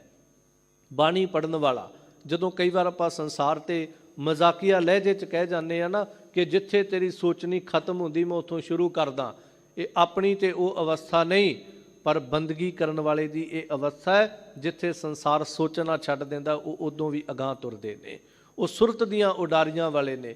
ਤੇ ਮੈਂ ਬੇਨਤੀ ਕਰਾਂ, ਉਸ ਵਕਤ ਵੀ ਇਹ ਨੀਤੀ ਸੀ ਤੇ ਅੱਜ ਵੀ ਦੁਨੀਆ ਤੇ ਸਾਡੇ ਨਾਲ ਬੜੀਆਂ ਨੀਤੀਆਂ ਖੇਡੀਆਂ ਜਾਂਦੀਆਂ ਨੇ। ਜਿਸ ਨੀਤੀਆਂ ਦੇ ਤਹਿਤ ਆ ਕੇ ਕੋਈ ਧਰਮ ਤੋਂ ਪਿਛਾਂਹ ਹਟ ਜਾਂਦਾ ਹੈ, ਜਿਸ ਨੀਤੀਆਂ ਦੇ ਤਹਿਤ ਆ ਕੇ ਕੋਈ ਉੱਚੇ ਜੀਵਨ ਇਖਲਾਕ ਨੂੰ ਦਾਗੀ ਕਰ ਜਾਂਦਾ ਹੈ, ਕੋਈ ਧਰਮ ਨੂੰ ਦਾਗੀ ਕਰ ਜਾਂਦਾ ਹੈ, ਕੋਈ ਧਰਮ ਦੀ ਮਾਣ ਮਰਿਆਦਾ ਨੂੰ ਦਾਗੀ ਕਰ ਜਾਂਦਾ ਹੈ। ਇਹ ਨੀਤੀਆਂ ਹਨ ਸਰਕਾਰਾਂ ਦੀਆਂ, ਉਸ ਵਕਤ ਵੀ ਸਨ। ਤਾਂ ਖੈਰ ਮੈਂ ਜ਼ਿਕਰ ਕਰਾਂ, ਗੁਰੂ ਕੇ ਫਰਜ਼ੰਦਾਂ ਨੇ ਆਪਣੇ ਸੋਹਣੇ ਮੁਬਾਰਕ ਚਰਨ ਜਿਨ੍ਹਾਂ ਦੇ ਵਿੱਚ ਬਹੁਤ ਸੋਹਣੇ ਜੋੜੇ ਪਾਏ ਨੇ, ਉਹਨਾਂ ਬਾਰੀ ਦੇ ਵਿੱਚੋਂ ਅਗਾਂਹ ਕੱਢੇ ਤੇ ਬਸ ਇਹੀ ਸ਼ਬਦ ਸੀ ਕਿ ਤੁਸੀਂ ਸਾਡੇ ਸੀਸ ਨੂੰ ਝੁਕਾਉਣਾ ਚਾਹੁੰਦੇ ਹੋ, ਯਾਦ ਰੱਖਿਓ ਅਸੀਂ ਤੁਹਾਡਾ ਧਰਮ ਜਿਹੜਾ ਹੈ, ਤੁਹਾਡੀ ਇਹ ਮਾਨ ਮਰਿਆਦਾ ਹੰਕਾਰ ਜਿਹੜਾ, ਇਹਨੂੰ ਜੁੱਤੀ ਦੀ ਨੋਕ ਮਾਰਦੇ ਹਾਂ। ਅੰਦਰ ਪਹੁੰਚਦੇ ਨੇ ਤਾਂ ਗੁਰਮੁਖੋ ਆਪਾਂ ਸਾਰੇ ਜਦੋਂ ਇਸ ਗੱਲ ਨੂੰ ਕਦੀ ਮਹਿਸੂਸ ਕਰਦੇ ਹਾਂ, ਦੇਖੋ ਬੰਦਾ ਕਦੀ ਵੀ ਕਿਤੇ ਜਾਵੇ ਤਾਂ ਉੱਥੋਂ ਦਾ ਸੁਭਾਅ ਜਿਹੜਾ ਕਿਤੇ ਨਾ ਕਿਤੇ ਮਨੁੱਖ ਕਬੂਲ ਲੈਂਦਾ ਹੈ, ਪਰ ਜਿਵੇਂ ਹੀ ਅੰਦਰ ਜਾਂਦੇ ਨੇ ਸਾਹਮਣੇ ਸੂਬਾ ਸਰਹੰਦ ਵਜ਼ੀਰ ਖਾਂ ਬੈਠਾ ਹੈ, ਕਾਜੀ ਖੜਾ ਹੋਇਆ ਹੈ, ਝੂਠਾ ਨੰਦ ਵਰਗੇ ਬੈਠੇ ਨੇ, ਪਰ ਦੋਨੇ ਗੁਰੂ ਕੇ ਫਰਜ਼ੰਦ ਇੱਕ ਦੂਜੇ ਵੱਲ ਦੇਖ ਕੇ ਬੜੀ ਬੁਲੰਦ, ਬੜੀ ਨਿਰਭੈਤਾ ਵਾਲੀ ਆਵਾਜ਼, ਕਿਉਂਕਿ ਮੁੱਖ ਵਾਕ ਦੇ ਅਖੀਰਲੇ ਬਚਨ ਵੀ ਇਹ ਨੇ ਕਿ ਜਿਹੜੇ ਹਰੀ ਦੇ ਗੁਣ ਗਾਉਂਦੇ ਨੇ ਉਹ ਨਿਰਭੈ ਹੁੰਦੇ ਨੇ, ਜਿਹੜੇ ਨਹੀਂ ਗਾਉਂਦੇ ਉਹ ਤਾਂ ਇੱਕ ਬੰਦੇ ਨੂੰ ਵੇਖ ਕੇ ਡਰ ਜਾਂਦੇ ਨੇ, ਸਭਾ ਦੀ ਗੱਲ ਹੀ ਬੜੀ ਦੂਰ ਦੀ ਹੈ। ਉਹ ਨਿਰਭੈ ਹੋ ਕੇ ਇੱਕ ਦੂਜੇ ਦੇ ਵੱਲ ਦੇਖ ਕੇ ਹੱਥ ਜੋੜ ਕੇ ਬੜੀ ਬੁਲੰਦ ਆਵਾਜ਼ ਦੇ ਵਿੱਚ ਕਹਿੰਦੇ ਨੇ, ਵਾਹਿਗੁਰੂ ਜੀ ਕਾ ਖਾਲਸਾ ਵਾਹਿਗੁਰੂ ਜੀ ਕੀ ਫਤਿਹ। ਆਖਰ ਸਾਰੀ ਕਚਹਿਰੀ ਜਿਹੜੀ ਆ ਸੁੰਨ ਹੋ ਜਾਂਦੀ ਹੈ। ਇੰਨੀ ਨਿਰਭੈਤਾ, ਇੰਨੀ ਨਿਡਰਤਾ। ਇਹਨਾਂ ਦੇ ਪਿਤਾ ਬਾਰੇ ਤੇ ਸੁਣਿਆ ਸੀ ਉਹ ਕਿਸੇ ਦਾ ਖੌਫ ਨਹੀਂ ਖਾਂਦਾ, ਪਰ ਅੱਜ ਪਤਾ ਲੱਗਾ ਗੋਬਿੰਦ ਦੇ ਲਾਲ ਵੀ ਇੰਨੇ ਨਿਰਭਉ ਨੇ ਕਿ ਸੂਬਾ ਸਰਹੰਦ ਸਾਹਮਣੇ ਬੈਠਾ ਹੋਵੇ, ਇੰਨੀ ਇਹਨਾਂ ਦੀ ਹਿੰਮਤ। ਝੂਠਾ ਆਨੰਦ ਬੋਲ ਕੇ ਕਹਿੰਦਾ ਸਲਾਮ ਕਰੋ, ਤੇ ਸ਼ਬਦ ਕਿਹਾ ਗਿਆ, ਨਹੀਂ ਸਾਡਾ ਸੀਸ ਇੱਕ ਵਾਰ ਸੱਚੇ ਸਾਹਿਬ ਅੱਗੇ ਝੁਕ ਗਿਆ, ਹੁਣ ਕਿਸੇ ਅੱਗੇ ਸੀਸ ਝੁਕੇਗਾ ਨਹੀਂ। ਤਾਂ ਯਾਦ ਰੱਖਿਓ ਇਹ ਸ਼ਬਦ ਸਾਡੀ ਵੀ ਜ਼ਿੰਦਗੀ 'ਚ ਨੇ ਕਿ ਸਾਡਾ ਸੀਸ ਇੱਕ ਵਾਰ ਸੱਚੇ ਸਾਹਿਬ ਅੱਗੇ ਝੁਕ ਗਿਆ, ਪਰ ਮਾਫ ਕਰਿਓ ਅਗਲੀ ਪੰਕਤੀ ਜੇ ਅਸੀਂ ਵੇਖੀਏ ਤੇ ਸਾਡੇ 'ਚੋਂ ਕੋਈ 1-2% ਹੋਣਗੇ ਜਿਹੜੇ ਕਹਿੰਦੇ ਹੋਣੇ ਕਿਸੇ ਅੱਗੇ ਨਹੀਂ ਝੁਕੇਗਾ, ਨਹੀਂ ਤੇ ਬਹੁ ਗਿਣਤੀ ਸਾਡੀ ਇਹੀ ਹੈ ਕਿ ਸੱਚੇ ਸਾਹਿਬ ਅੱਗੇ ਝੁਕ ਗਿਆ, ਹੁਣ ਤੂੰ ਦੱਸ ਇਸ ਤੋਂ ਬਾਅਦ ਕਿੱਥੇ ਝੁਕਾਉਣਾ, ਮੈਂ ਉੱਥੇ ਵੀ ਤਿਆਰ ਖੜਾ ਹਾਂ। ਪਰ ਉਹ ਕਹਿੰਦੇ ਨਹੀਂ, ਸਾਡਾ ਸੀਸ ਇੱਕ ਵਾਰ ਅਕਾਲ ਪੁਰਖ ਪਰਮੇਸ਼ਰ ਅੱਗੇ ਝੁਕ ਗਿਆ, ਹੁਣ ਇਹ ਕਿਸੇ ਅੱਗੇ ਨਹੀਂ ਝੁਕੇਗਾ। ਇਹ ਮਾਲਕ ਦੀ ਅਮਾਨਤ ਹੈ। ਆਖਰ ਕਈ ਤਰ੍ਹਾਂ ਦੇ ਸਵਾਲ ਉਹ ਖੜੇ ਖੜੋਤੇ ਕਾਜੀ ਨੇ ਕਰ ਦਿੱਤੇ, ਕਈ ਤਰ੍ਹਾਂ ਦੀ ਪਰਖ ਜਿਹੜੀ ਸੀ ਸ਼ੁਰੂ ਹੋ ਗਈ। ਵਿਦਵਾਨਾਂ ਨੇ ਉੱਥੇ ਖਿਡੌਣੇ, ਸ਼ਸਤਰ, ਮਠਿਆਈਆਂ ਸਜਾ ਕੇ ਇਹ ਘਟਨਾ ਵੀ ਜ਼ਿਕਰ ਕੀਤੀ ਕਿ 3 ਸਟਾਲ ਜਿਹਨੂੰ ਅਸੀਂ ਕਹਿ ਦਈਏ ਲਾਏ ਗਏ ਕਿ ਦੇਖਦੇ ਆ ਕਿੱਧਰ ਨੂੰ ਦੌੜਦੇ ਨੇ, ਤੇ ਗੁਰੂ ਕੇ ਫਰਜ਼ੰਦਾਂ ਨੇ ਜਾ ਕੇ ਸ਼ਸਤਰ ਚੁੱਕੇ ਨੇ, ਕਿਉਂਕਿ ਪਤਾ ਹੈ ਅਸੀਂ ਕਿੱਧਰ ਨੂੰ ਤੁਰਨਾ ਹੈ, ਅਸੀਂ ਕੀ ਕਰਨਾ, ਸਾਡਾ ਪਿਛੋਕੜ ਕੀ ਹੈ, ਅਸੀਂ ਅਗਾਂਹ ਕੀ ਕਰਨਾ ਹੈ। ਜਿਨ੍ਹਾਂ ਨੂੰ ਪਿਛੋਕੜ ਭੁੱਲ ਜਾਣ ਉਹ ਕਦੀ ਵੀ ਅਗਾਹਾਂ ਮੰਜ਼ਿਲਾਂ ਪੰਧ ਜਿਹੜੇ ਉਹ ਤੈਅ ਨਹੀਂ ਕਰ ਸਕਦੇ ਹਨ। ਤਾਂ ਆਖਰ ਇਹ ਘਟਨਾ ਦੇਖ ਕੇ ਵੀ ਸੂਬਾ ਸਰਹੰਦ ਜਿਹੜਾ ਉਹ ਦੌਰ ਭੌਰ ਹੋ ਗਿਆ। ਆਖਰ ਹੋਰ ਵੀ ਉਹਨਾਂ ਨੇ ਇਤਿਹਾਸ ਨੇ, ਦੁਨਾ ਸਿੰਘ ਹੰਡੂਰੀਆ ਨੇ ਬੜੇ ਸੋਹਣਾ ਲਿਖਿਆ ਹੈ ਕਿ ਛਮਕਾਂ ਜਿਹੜੀਆਂ ਸੀ ਉਹ ਵੀ ਇਸ ਤਨ ਦੇ ਉੱਤੇ ਮਾਰੀਆਂ ਗਈਆਂ। ਆਖਰ ਇਹਨਾਂ ਉਂਗਲਾਂ ਦੇ ਵਿੱਚ ਪਾ ਕਰਕੇ ਪਟਾਕੇ ਜਿਹੜੇ ਸੀ, ਅੱਜ ਦਾ ਸ਼ਬਦ ਵਰਤਾਂ ਤਾਂ ਉਹ ਵੀ ਪਾ ਕਰਕੇ ਜਿਹੜੇ ਉਹ ਫੀਤੇ ਜਿਹੜੇ ਸੀ ਚਲਾਏ ਗਏ। ਭਾਵ ਇਹਨਾਂ ਕੋਮਲ ਸਰੀਰਾਂ ਨੂੰ ਜਿੰਨਾ ਦੁੱਖ ਉਹਨਾਂ ਤੋਂ ਨਿਰਦਈ ਲੋਕਾਂ ਤੋਂ ਦਿੱਤਾ ਗਿਆ ਉਹਨਾਂ ਨੇ ਦਿੱਤਾ ਹੈ। ਕਿਉਂਕਿ ਦੇਖੋ ਆਮ ਵੀ ਸੰਸਾਰ ਦੇ ਵਿੱਚ ਰੱਬ ਨਾ ਕਰੇ ਕਿਸੇ ਨਾਲ ਦੁਸ਼ਮਣੀ ਪਵੇ, ਤੇ ਜੇ ਕਿਸੇ ਨਾਲ ਪਈ ਹੋਵੇ ਬੰਦਾ ਉਹਦੇ ਧੀ ਪੁੱਤ ਦਾ ਲਿਹਾਜ਼ ਨਹੀਂ ਕਰਦਾ, ਭਾਵੇਂ ਉਹਨੇ ਸਾਡਾ ਕੋਈ ਬਹੁਤਾ ਨੁਕਸਾਨ ਨਾ ਵੀ ਕੀਤਾ ਹੋਵੇ। ਤੇ ਹੁਣ ਜਿਸ ਹਕੂਮਤ ਦੇ ਲੱਖਾਂ ਸਿਪਾਹੀ ਗੁਰੂ ਗੋਬਿੰਦ ਸਿੰਘ ਮਹਾਰਾਜ ਤੋਂ ਚਮਕੌਰ ਦੀ ਗੜੀ ਵਿੱਚ ਹਾਰ ਖਾ ਕੇ ਆਏ ਹੋਣ, ਉਹ ਕਿੱਥੋਂ ਬਰਦਾਸ਼ਤ ਕਰ ਲੈਣਗੇ ਅਸੀਂ ਗੁਰੂ ਕੇ ਫਰਜ਼ੰਦਾਂ ਨੂੰ ਇੰਝ ਹੀ ਛੱਡ ਦਈਏ। ਉਹਨਾਂ ਪਹਿਲੇ ਦਿਨ ਬੜੇ ਤਸੀਹੇ ਦਿੱਤੇ, ਸ਼ਾਮ ਪਈ ਸਾਰਾ ਦਿਨ ਵਾਰਤਾਲਾਪ ਚੱਲੀ, ਜਿਹਨੂੰ ਆਪਾਂ ਕਹਿ ਲਈਏ ਪੁੱਛ ਗਿੱਛ ਹੋਈ, ਡਰਾਵੇ ਦਿੱਤੇ ਗਏ, ਤੁਹਾਨੂੰ ਹਕੂਮਤਾਂ ਦਿੱਤੀਆਂ ਜਾਣਗੀਆਂ, ਬੜੇ ਲਾਲਚ ਦਿੱਤੇ ਗਏ, ਤੁਹਾਡੀ ਆਨੰਦਪੁਰ ਦੀ ਜਿਹੜੀ ਪੂਰੀ ਉਹ ਵਸਾ ਦਿੱਤੀ ਜਾਏਗੀ। ਇੱਥੋਂ ਤੱਕ ਵੀ ਸ਼ਬਦ ਕਿਹਾ ਕਿ ਤੁਸੀਂ ਹੁਣ ਮੰਨ ਜਾਓ, ਕਿਉਂਕਿ ਤੁਹਾਡੇ ਪਿਤਾ ਗੁਰੂ ਗੋਬਿੰਦ ਸਿੰਘ ਮਹਾਰਾਜ ਨੂੰ ਅਸੀਂ ਖਤਮ ਕਰ ਦਿੱਤਾ ਹੈ, ਤੇ ਤੁਹਾਡੇ ਵੱਡੇ ਭਰਾ ਜਿਹੜੇ ਨੇ ਉਹ ਵੀ ਅਸੀਂ ਖਤਮ ਕਰ ਦਿੱਤੇ ਨੇ। ਆਪਾਂ ਸ਼ਹੀਦ ਸ਼ਬਦ ਵਰਤਦੇ ਪਰ ਉਹ ਨਹੀਂ ਵਰਤਣਗੇ। ਤਾਂ ਲਾਲਾ ਨੇ ਬੜਾ ਸੋਹਣਾ ਜਵਾਬ ਦਿੱਤਾ, ਐ ਵਜ਼ੀਰ ਖਾਂ ਯਾਦ ਰੱਖੀ ਸਾਡੇ ਵੱਡੇ ਭਰਾ ਸ਼ਹੀਦ ਹੋਏ ਨੇ, ਧਰਮ ਹੇਤ ਸਾਕੇ ਕੀਤੇ ਨੇ ਉਹਨਾਂ ਨੇ, ਤੇ ਰਹੀ ਸਾਡੇ ਪਿਤਾ ਦੀ ਗੱਲ, ਸੂਰਜ ਨੂੰ ਕਦੀ ਕੋਈ ਆਪਣੇ ਹੱਥ ਵਿੱਚ ਨਹੀਂ ਹੋ ਫੜ ਸਕਦਾ, ਸੁਮੇਰੂ ਪਰਬਤ ਨੂੰ ਕਦੀ ਕੋਈ ਚਲਾ ਨਹੀਂ ਹੋ ਸਕਦਾ, ਹਵਾਵਾਂ ਕਦੀ ਤਲਵਾਰਾਂ ਨਾਲ ਨਹੀਂ ਉਹ ਕੱਟੀਆਂ ਜਾਂਦੀਆਂ, ਅਸਮਾਨ ਕਦੀ ਤਲਵਾਰਾਂ ਨਾਲ ਨਹੀਂ ਉਹ ਕੱਟੇ ਜਾਂਦੇ। ਇਹ ਤੇਰਾ ਭੁਲੇਖਾ ਹੈ ਕਿ ਤੂੰ ਧੰਨ ਗੁਰੂ ਗੋਬਿੰਦ ਸਿੰਘ ਮਹਾਰਾਜ ਦੇ ਪਰਥਾਏ ਇਹ ਸੋਚ ਰੱਖਦਾ ਹੈ, ਪਰ ਯਾਦ ਰੱਖੀ ਕਦੀ ਅਸਮਾਨ ਤਲਵਾਰਾਂ ਨਾਲ ਨਹੀਂ ਉਹ ਵੱਡੇ ਜਾਂਦੇ।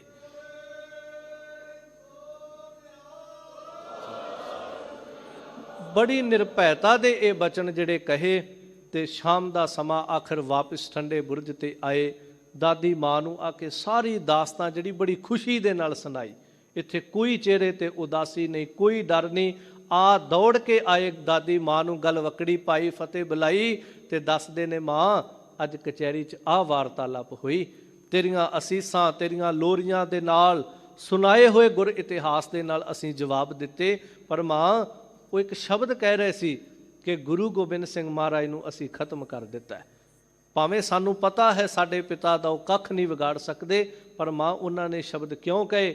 ਤਾਂ ਦਾਦੀ ਮਾਂ ਫਿਰ ਕਹਿੰਦੀ ਹੈ, ਨਹੀਂ ਪੁੱਤੋ, ਆਖਰ ਉਹਨਾਂ ਲੋਕਾਂ ਦੀ ਮਾਨਸਿਕਤਾ ਡਿੱਗ ਚੁੱਕੀ ਹੈ, ਉਹ ਤੁਹਾਨੂੰ ਹਿਲਾਉਣਾ ਚਾਹੁੰਦੇ ਨੇ, ਪਰ ਤੁਸੀਂ ਕਾਇਮ ਰਹੋ, ਤੁਹਾਡੇ ਪਿਤਾ ਨੂੰ ਕੋਈ ਕੁਛ ਨਹੀਂ ਕਰ ਸਕਦਾ, ਉਹ ਅਕਾਲ ਪੁਰਖ ਸੁੱਤ ਹੈ। ਇਹ ਸੰਸਾਰ ਦੇ ਤੌਰ ਤੇ ਤੁਸੀਂ ਦੇਖੋਗੇ ਮੇਰਾ ਪੁੱਤਰ ਹੈ, ਪਰ ਅਸਲ ਦੇ ਵਿੱਚ ਉਹ ਅਕਾਲ ਪੁਰਖ ਸੁੱਤ ਹੈ, ਉਹ ਅਕਾਲ ਪੁਰਖ ਪਰਮੇਸ਼ਰ ਦਾ ਪੁੱਤਰ ਹੈ। ਅਕਾਲ ਪੁਰਖ ਵੀ ਅਕਾਲ ਹੈ, ਗੁਰੂ ਗੋਬਿੰਦ ਸਿੰਘ ਮਹਾਰਾਜ ਵੀ ਅਕਾਲ ਹੈ।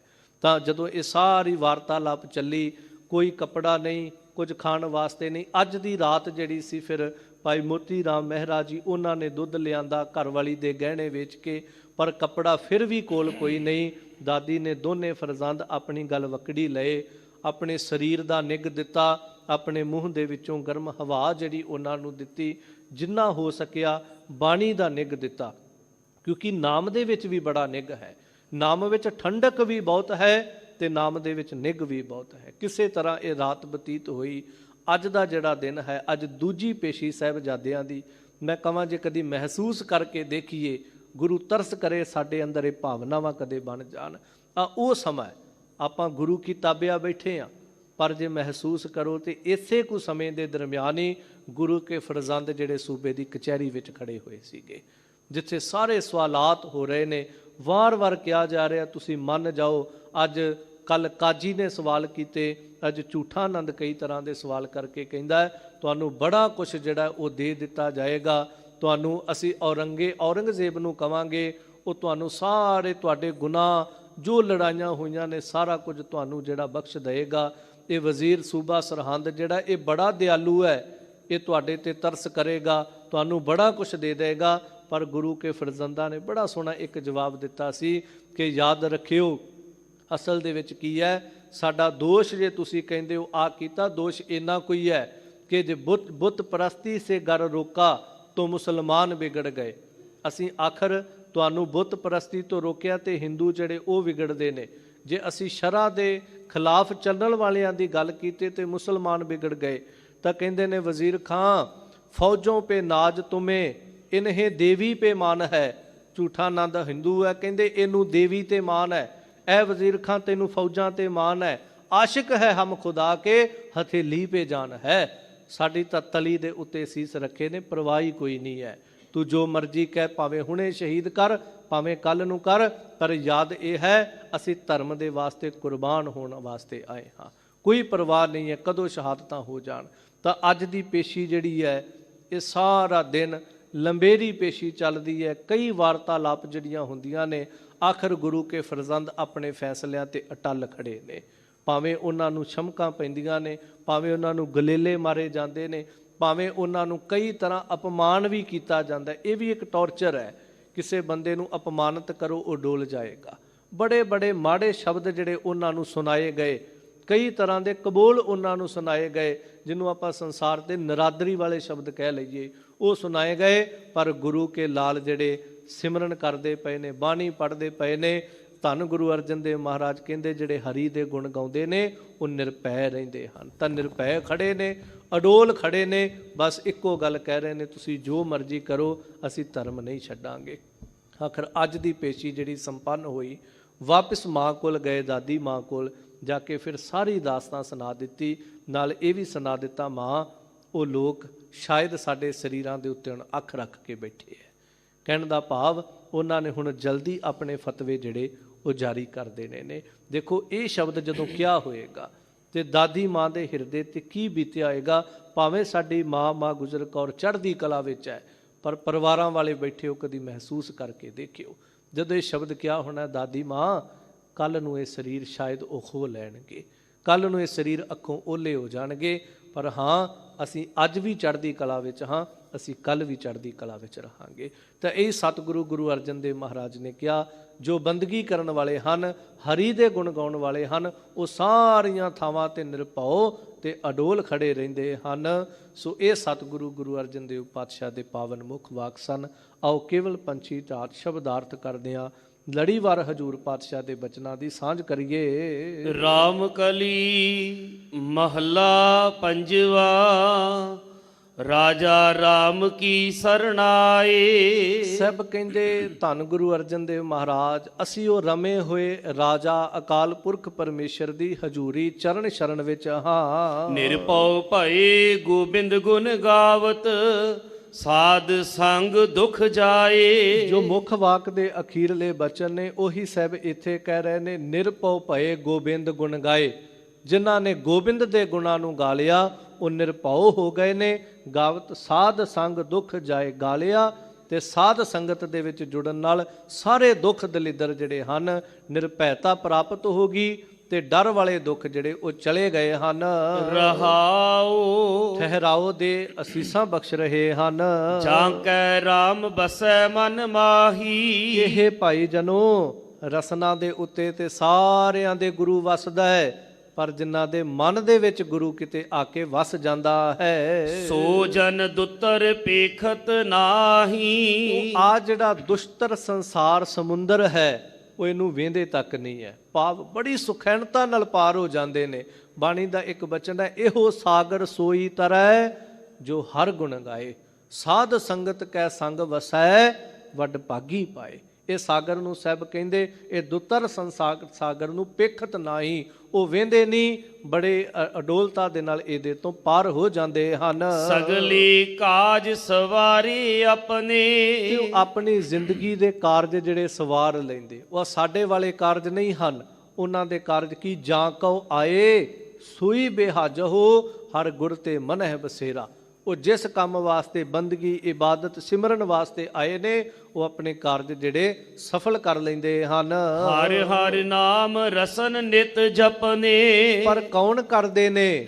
ਹਜੂਰ ਗੁਰੂ ਅਰਜਨ ਦੇਵ ਪਾਤਸ਼ਾਹ ਕਹਿੰਦੇ ਜਿਹੜੇ ਹਰੀ ਦੇ ਨਾਮ ਨੂੰ ਨਿਤਾ ਪ੍ਰਤੀ ਆਪਣੀ ਰਸਨਾ ਦੇ ਨਾਲ ਜਪਦੇ ਤੇ ਮਨ ਦੇ ਨਾਲ ਸਾਂਝ ਕਰਦੇ ਹਨ। ਜਿਸ ਕੈ ਮਸਤਕ ਹਾਥ ਗੁਰ ਧਰੈ। ਜਿਸ ਦੇ ਪ੍ਰਤੱਖ ਮਸਤਕ ਦੇ ਉੱਤੇ ਵੀ ਸਮਰੱਥ ਗੁਰੂ ਸਿਰ ਹੱਥ ਧਰਿਓ, ਪ੍ਰਤੱਖ ਮਸਤਕ ਤੇ ਵੀ ਹੱਥ ਧਰ ਦਵੇ ਤੇ ਜਿਸ ਨੂੰ ਗੁਰੂ ਬਾਣੀ ਦਾ ਆਸਰਾ ਦੇ ਕੇ ਵੀ ਹਿਰਦੇ ਘਰ ਉੱਤੇ ਆਪਣੀ ਕਿਰਪਾ ਦਾ ਹੱਥ ਰੱਖ ਦਵੇ। ਸੋ ਦਾਸ ਅੰਦੇਸਾ ਕਾਹੇ ਕਰੈ। ਸਭ ਕਹਿੰਦੇ ਫਿਰ ਉਹ ਜਿਹੜਾ ਦਾਸ ਹੈ ਉਹ ਕਿਹੜੀ ਗੱਲ ਦਾ ਝੋਰਾ ਕਰੇਗਾ? ਉਹ ਕਿਉਂ ਮਾਲਕ ਤੇ ਕੋਈ ਸ਼ੱਕ ਸ਼ੰਕਾ ਕਰੇਗਾ? ਉਹ ਕਿਉਂ ਕਿਸੇ ਚਿੰਤਾ ਦੇ ਵਿੱਚ ਆਪਣੇ ਆਪ ਨੂੰ ਗਰਸ ਕੇ ਰੱਖੇਗਾ? ਜਨਮ ਮਰਨ ਕੀ ਚੂਕੀ ਕਾਨ।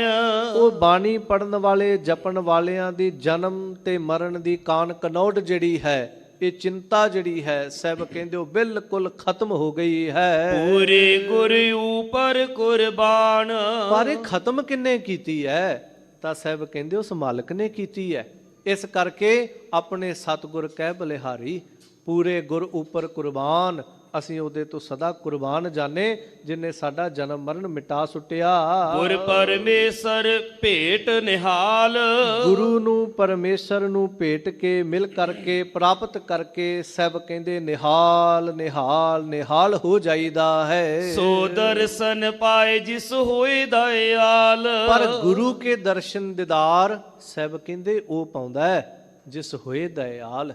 ਜਿਹਦੇ ਤੇ ਉਹ ਦਇਆਲੂ ਹੋ ਜਾਵੇ, ਕਿਰਪਾਲੂ ਹੋ ਜਾਵੇ, ਉਹ ਫਿਰ ਸਭ ਗੋਬਿੰਦ ਹੈ, ਸਭ ਗੋਬਿੰਦ ਹੈ, ਗੋਬਿੰਦ ਬਿਨ ਨਹੀਂ ਕੋਈ। ਉਹ ਘਟ ਘਟ ਅੰਦਰ ਕਣ ਕਣ ਦੇ ਅੰਦਰ ਫਿਰ ਉਹਨੂੰ ਸਰਬ ਵਿਆਪਕ ਨੂੰ ਦੀਦਾਰ ਕਰਦਾ ਹੈ। ਪਾਰ ਬ੍ਰਹਮ ਜਿਸ ਕਿਰਪਾ ਕਰੈ। ਸਭ ਕਹਿੰਦੇ ਉਹ ਪਾਰ ਬ੍ਰਹਮ ਪਰਿਪੂਰਨ ਪਰਮੇਸ਼ਰ ਜਿਸ ਤੇ ਕਿਰਪਾ ਮਿਹਰਾਮਤ ਕਰ ਦਵੇ ਤਾਂ ਸਾਧ ਸੰਗ ਸੋ ਭਵ ਜਲ ਤਰੈ। ਉਹ ਇਹ ਭੈਦਾਇਕ ਸੰਸਾਰ ਸਮੁੰਦਰ ਨੂੰ ਸਾਧ ਸੰਗਤ ਨਾਲ ਜੁੜ ਕੇ ਤਰ ਜਾਂਦਾ ਹੈ। ਅੰਮ੍ਰਿਤ ਪੀਵੋ ਸਾਧ ਪਿਆਰੇ। ਹੇ ਸਾਧੂ ਸਤਿਪੁਰਖੋ ਗੁਰ ਸਿੱਖੋ, ਅੰਮ੍ਰਿਤ ਦੀ ਦਾਤ ਪ੍ਰਾਪਤ ਕਰੋ। ਨਾਮ ਰੂਪੀ ਅੰਮ੍ਰਿਤ ਜਿਹੜਾ ਉਹ ਚਖਣਾ ਕਰੋ।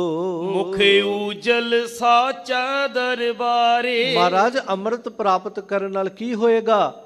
ਤਾਂ ਹਜੂਰ ਕਹਿੰਦੇ ਤੇਰੇ ਉਸ ਸੱਚੇ ਦੇ ਦਰਬਾਰ ਵਿੱਚ ਮੁਖ ਜਿਹੜੇ ਨੇ ਉਜਲੇ ਹੋ ਜਾਣਗੇ। ਜਿਨੀ ਨਾਮ ਧਿਆਇਆ ਗਏ ਮਸਕਤ ਘਾਲ, ਨਾਨਕ ਤੇ ਮੁਖ ਉਜਲੇ। ਕੀਤੀ ਛੁੱਟੀ ਨਾਲ ਮੁਖ ਉਜਲੇ ਹੁੰਦੇ ਹਨ। ਆਨੰਦ ਕਰੋ ਤਾਜ ਸਗਲ ਵਿਕਾਰ। ਇਹ ਭਾਈ ਜਨੋ ਸਾਰੇ ਵਿਸ਼ੇ ਵਿਕਾਰ ਜਿਹੜੇ ਅਗਿਆਨਤਾ ਬੰਧਨ ਇਹਨਾਂ ਨੂੰ ਛੱਡ ਕੇ ਆਨੰਦ ਕਰੋ, ਬਾਣੀ ਪੜੋ, ਸਿਮਰਨ ਕਰੋ, ਆਪਣੇ ਹਿਰਦੇ ਘਟ ਦੇ ਆਨੰਦ ਨੂੰ ਮਾਨਣਾ ਕਰੋ। ਨਾਨਕ ਹਰ ਜਪ ਉਤਰੋ ਪਾਰ। ਤੇ ਹਜੂਰ ਕਹਿੰਦੇ ਤੂੰ ਹਰੀ ਹਰੀ ਗੁਰੂ ਗੁਰੂ ਜਪ। ਮਹਾਰਾਜ ਕੀ ਹੋਏਗਾ? ਤਾਂ ਸਭ ਕਹਿੰਦੇ ਉਤਰੋ ਪਾਰ। ਬਾਣੀ ਪੜਿਆ ਕਰ, ਸਿਮਰਨ ਕਰਿਆ ਕਰ, ਬੰਦਗੀ ਕਰਿਆ ਕਰ, ਤੂੰ ਭਵਜਲ ਸੰਸਾਰ ਸਾਗਰ ਤੋਂ ਪਾਰ ਹੋ ਜਾਏਗਾ। ਸੋ ਇਹ ਹਜੂਰ ਪਾਤਸ਼ਾਹ ਜੀ ਨੇ ਅਸੀਸਾਂ ਬਖਸ਼ੀਆਂ ਨੇ ਲੜੀਵਾਰ ਸ਼ਬਦ ਦੇ ਤਹਿਤ, ਮੁੱਖ ਵਾਕ ਦੇ ਤਹਿਤ। ਸੋ ਹੋਈਆਂ ਬੇਅੰਤ ਭੁੱਲਾਂ ਦੀ ਖਿਮਾ। ਧੰਨ ਸਤਿਗੁਰੂ ਗੁਰੂ ਗ੍ਰੰਥ ਸਾਹਿਬ ਮਹਾਰਾਜ ਦਾ ਕੋਟਾਨ ਕੋਟ ਸ਼ੁਕਰਗੁਜ਼ਾਰ। ਸਿੰਘ ਸਾਹਿਬ ਗਿਆਨੀ ਜਗਤਾਰ ਸਿੰਘ ਜੀ ਹੈੱਡ ਗ੍ਰੰਥੀ, ਤਿੰਨਾਂ ਦਾ ਕੋਟਾਨ ਕੋਟ ਸ਼ੁਕਰਗੁਜ਼ਾਰ ਜੋ ਹੁਕਮ ਲਾਏ ਆਪ ਜੀ ਦੀ ਸੇਵਾ ਦੀਦਾਰ ਪ੍ਰਾਪਤ ਹੋਏ। ਸੋ ਸਮਰੱਥ ਗੁਰੂ ਕਿਰਪਾ ਕਰਨ, ਸਮੱਤ ਦੀ ਦਾਤ ਬਖਸ਼, ਨਿਵਾਜਨਾ ਕਰਨ। ਅੰਮ੍ਰਿਤ ਪੀਵੋ ਸਾਧ ਪਿਆਰੇ। ਮੁਖ ਉਜਲ ਸਾਚਾ ਦਰਬਾਰੇ। ਆਨੰਦ ਕਰੋ ਤਜ ਸਗਲ ਵਿਕਾਰ। ਨਾਨਕ ਹਰ ਜਪ ਉਤਰੋ ਪਾਰ। ਵਾਹਿਗੁਰੂ ਜੀ ਕਾ ਖਾਲਸਾ, ਵਾਹਿਗੁਰੂ ਜੀ ਕੀ ਫਤਿਹ। ਵਾਹਿਗੁਰੂ ਜੀ ਕਾ ਖਾਲਸਾ, ਵਾਹਿਗੁਰੂ ਜੀ ਕੀ ਫਤਿਹ। ਸ਼ੇਰੇ ਪੰਜਾਬ ਗੁਰਬਾਣੀ YouTube ਚੈਨਲ ਨੂੰ ਵੱਧ ਤੋਂ ਵੱਧ ਸਬਸਕ੍ਰਾਈਬ ਕਰੋ ਤੇ ਇਸ ਤੇ ਗੁਰਬਾਣੀ ਸ਼ਬਦ ਕੀਰਤਨ ਤੇ ਇਤਿਹਾਸ ਨਾਲ ਵੱਧ ਤੋਂ ਵੱਧ ਜੁੜ ਕੇ ਆਨੰਦ ਮਾਣੋ ਤੇ ਆਪਣੀ ਜ਼ਿੰਦਗੀ ਨੂੰ ਸਫਲ ਕਰੋ। ਵਾਹਿਗੁਰੂ ਜੀ ਕਾ ਖਾਲਸਾ, ਵਾਹਿਗੁਰੂ ਜੀ ਕੀ ਫਤਿਹ।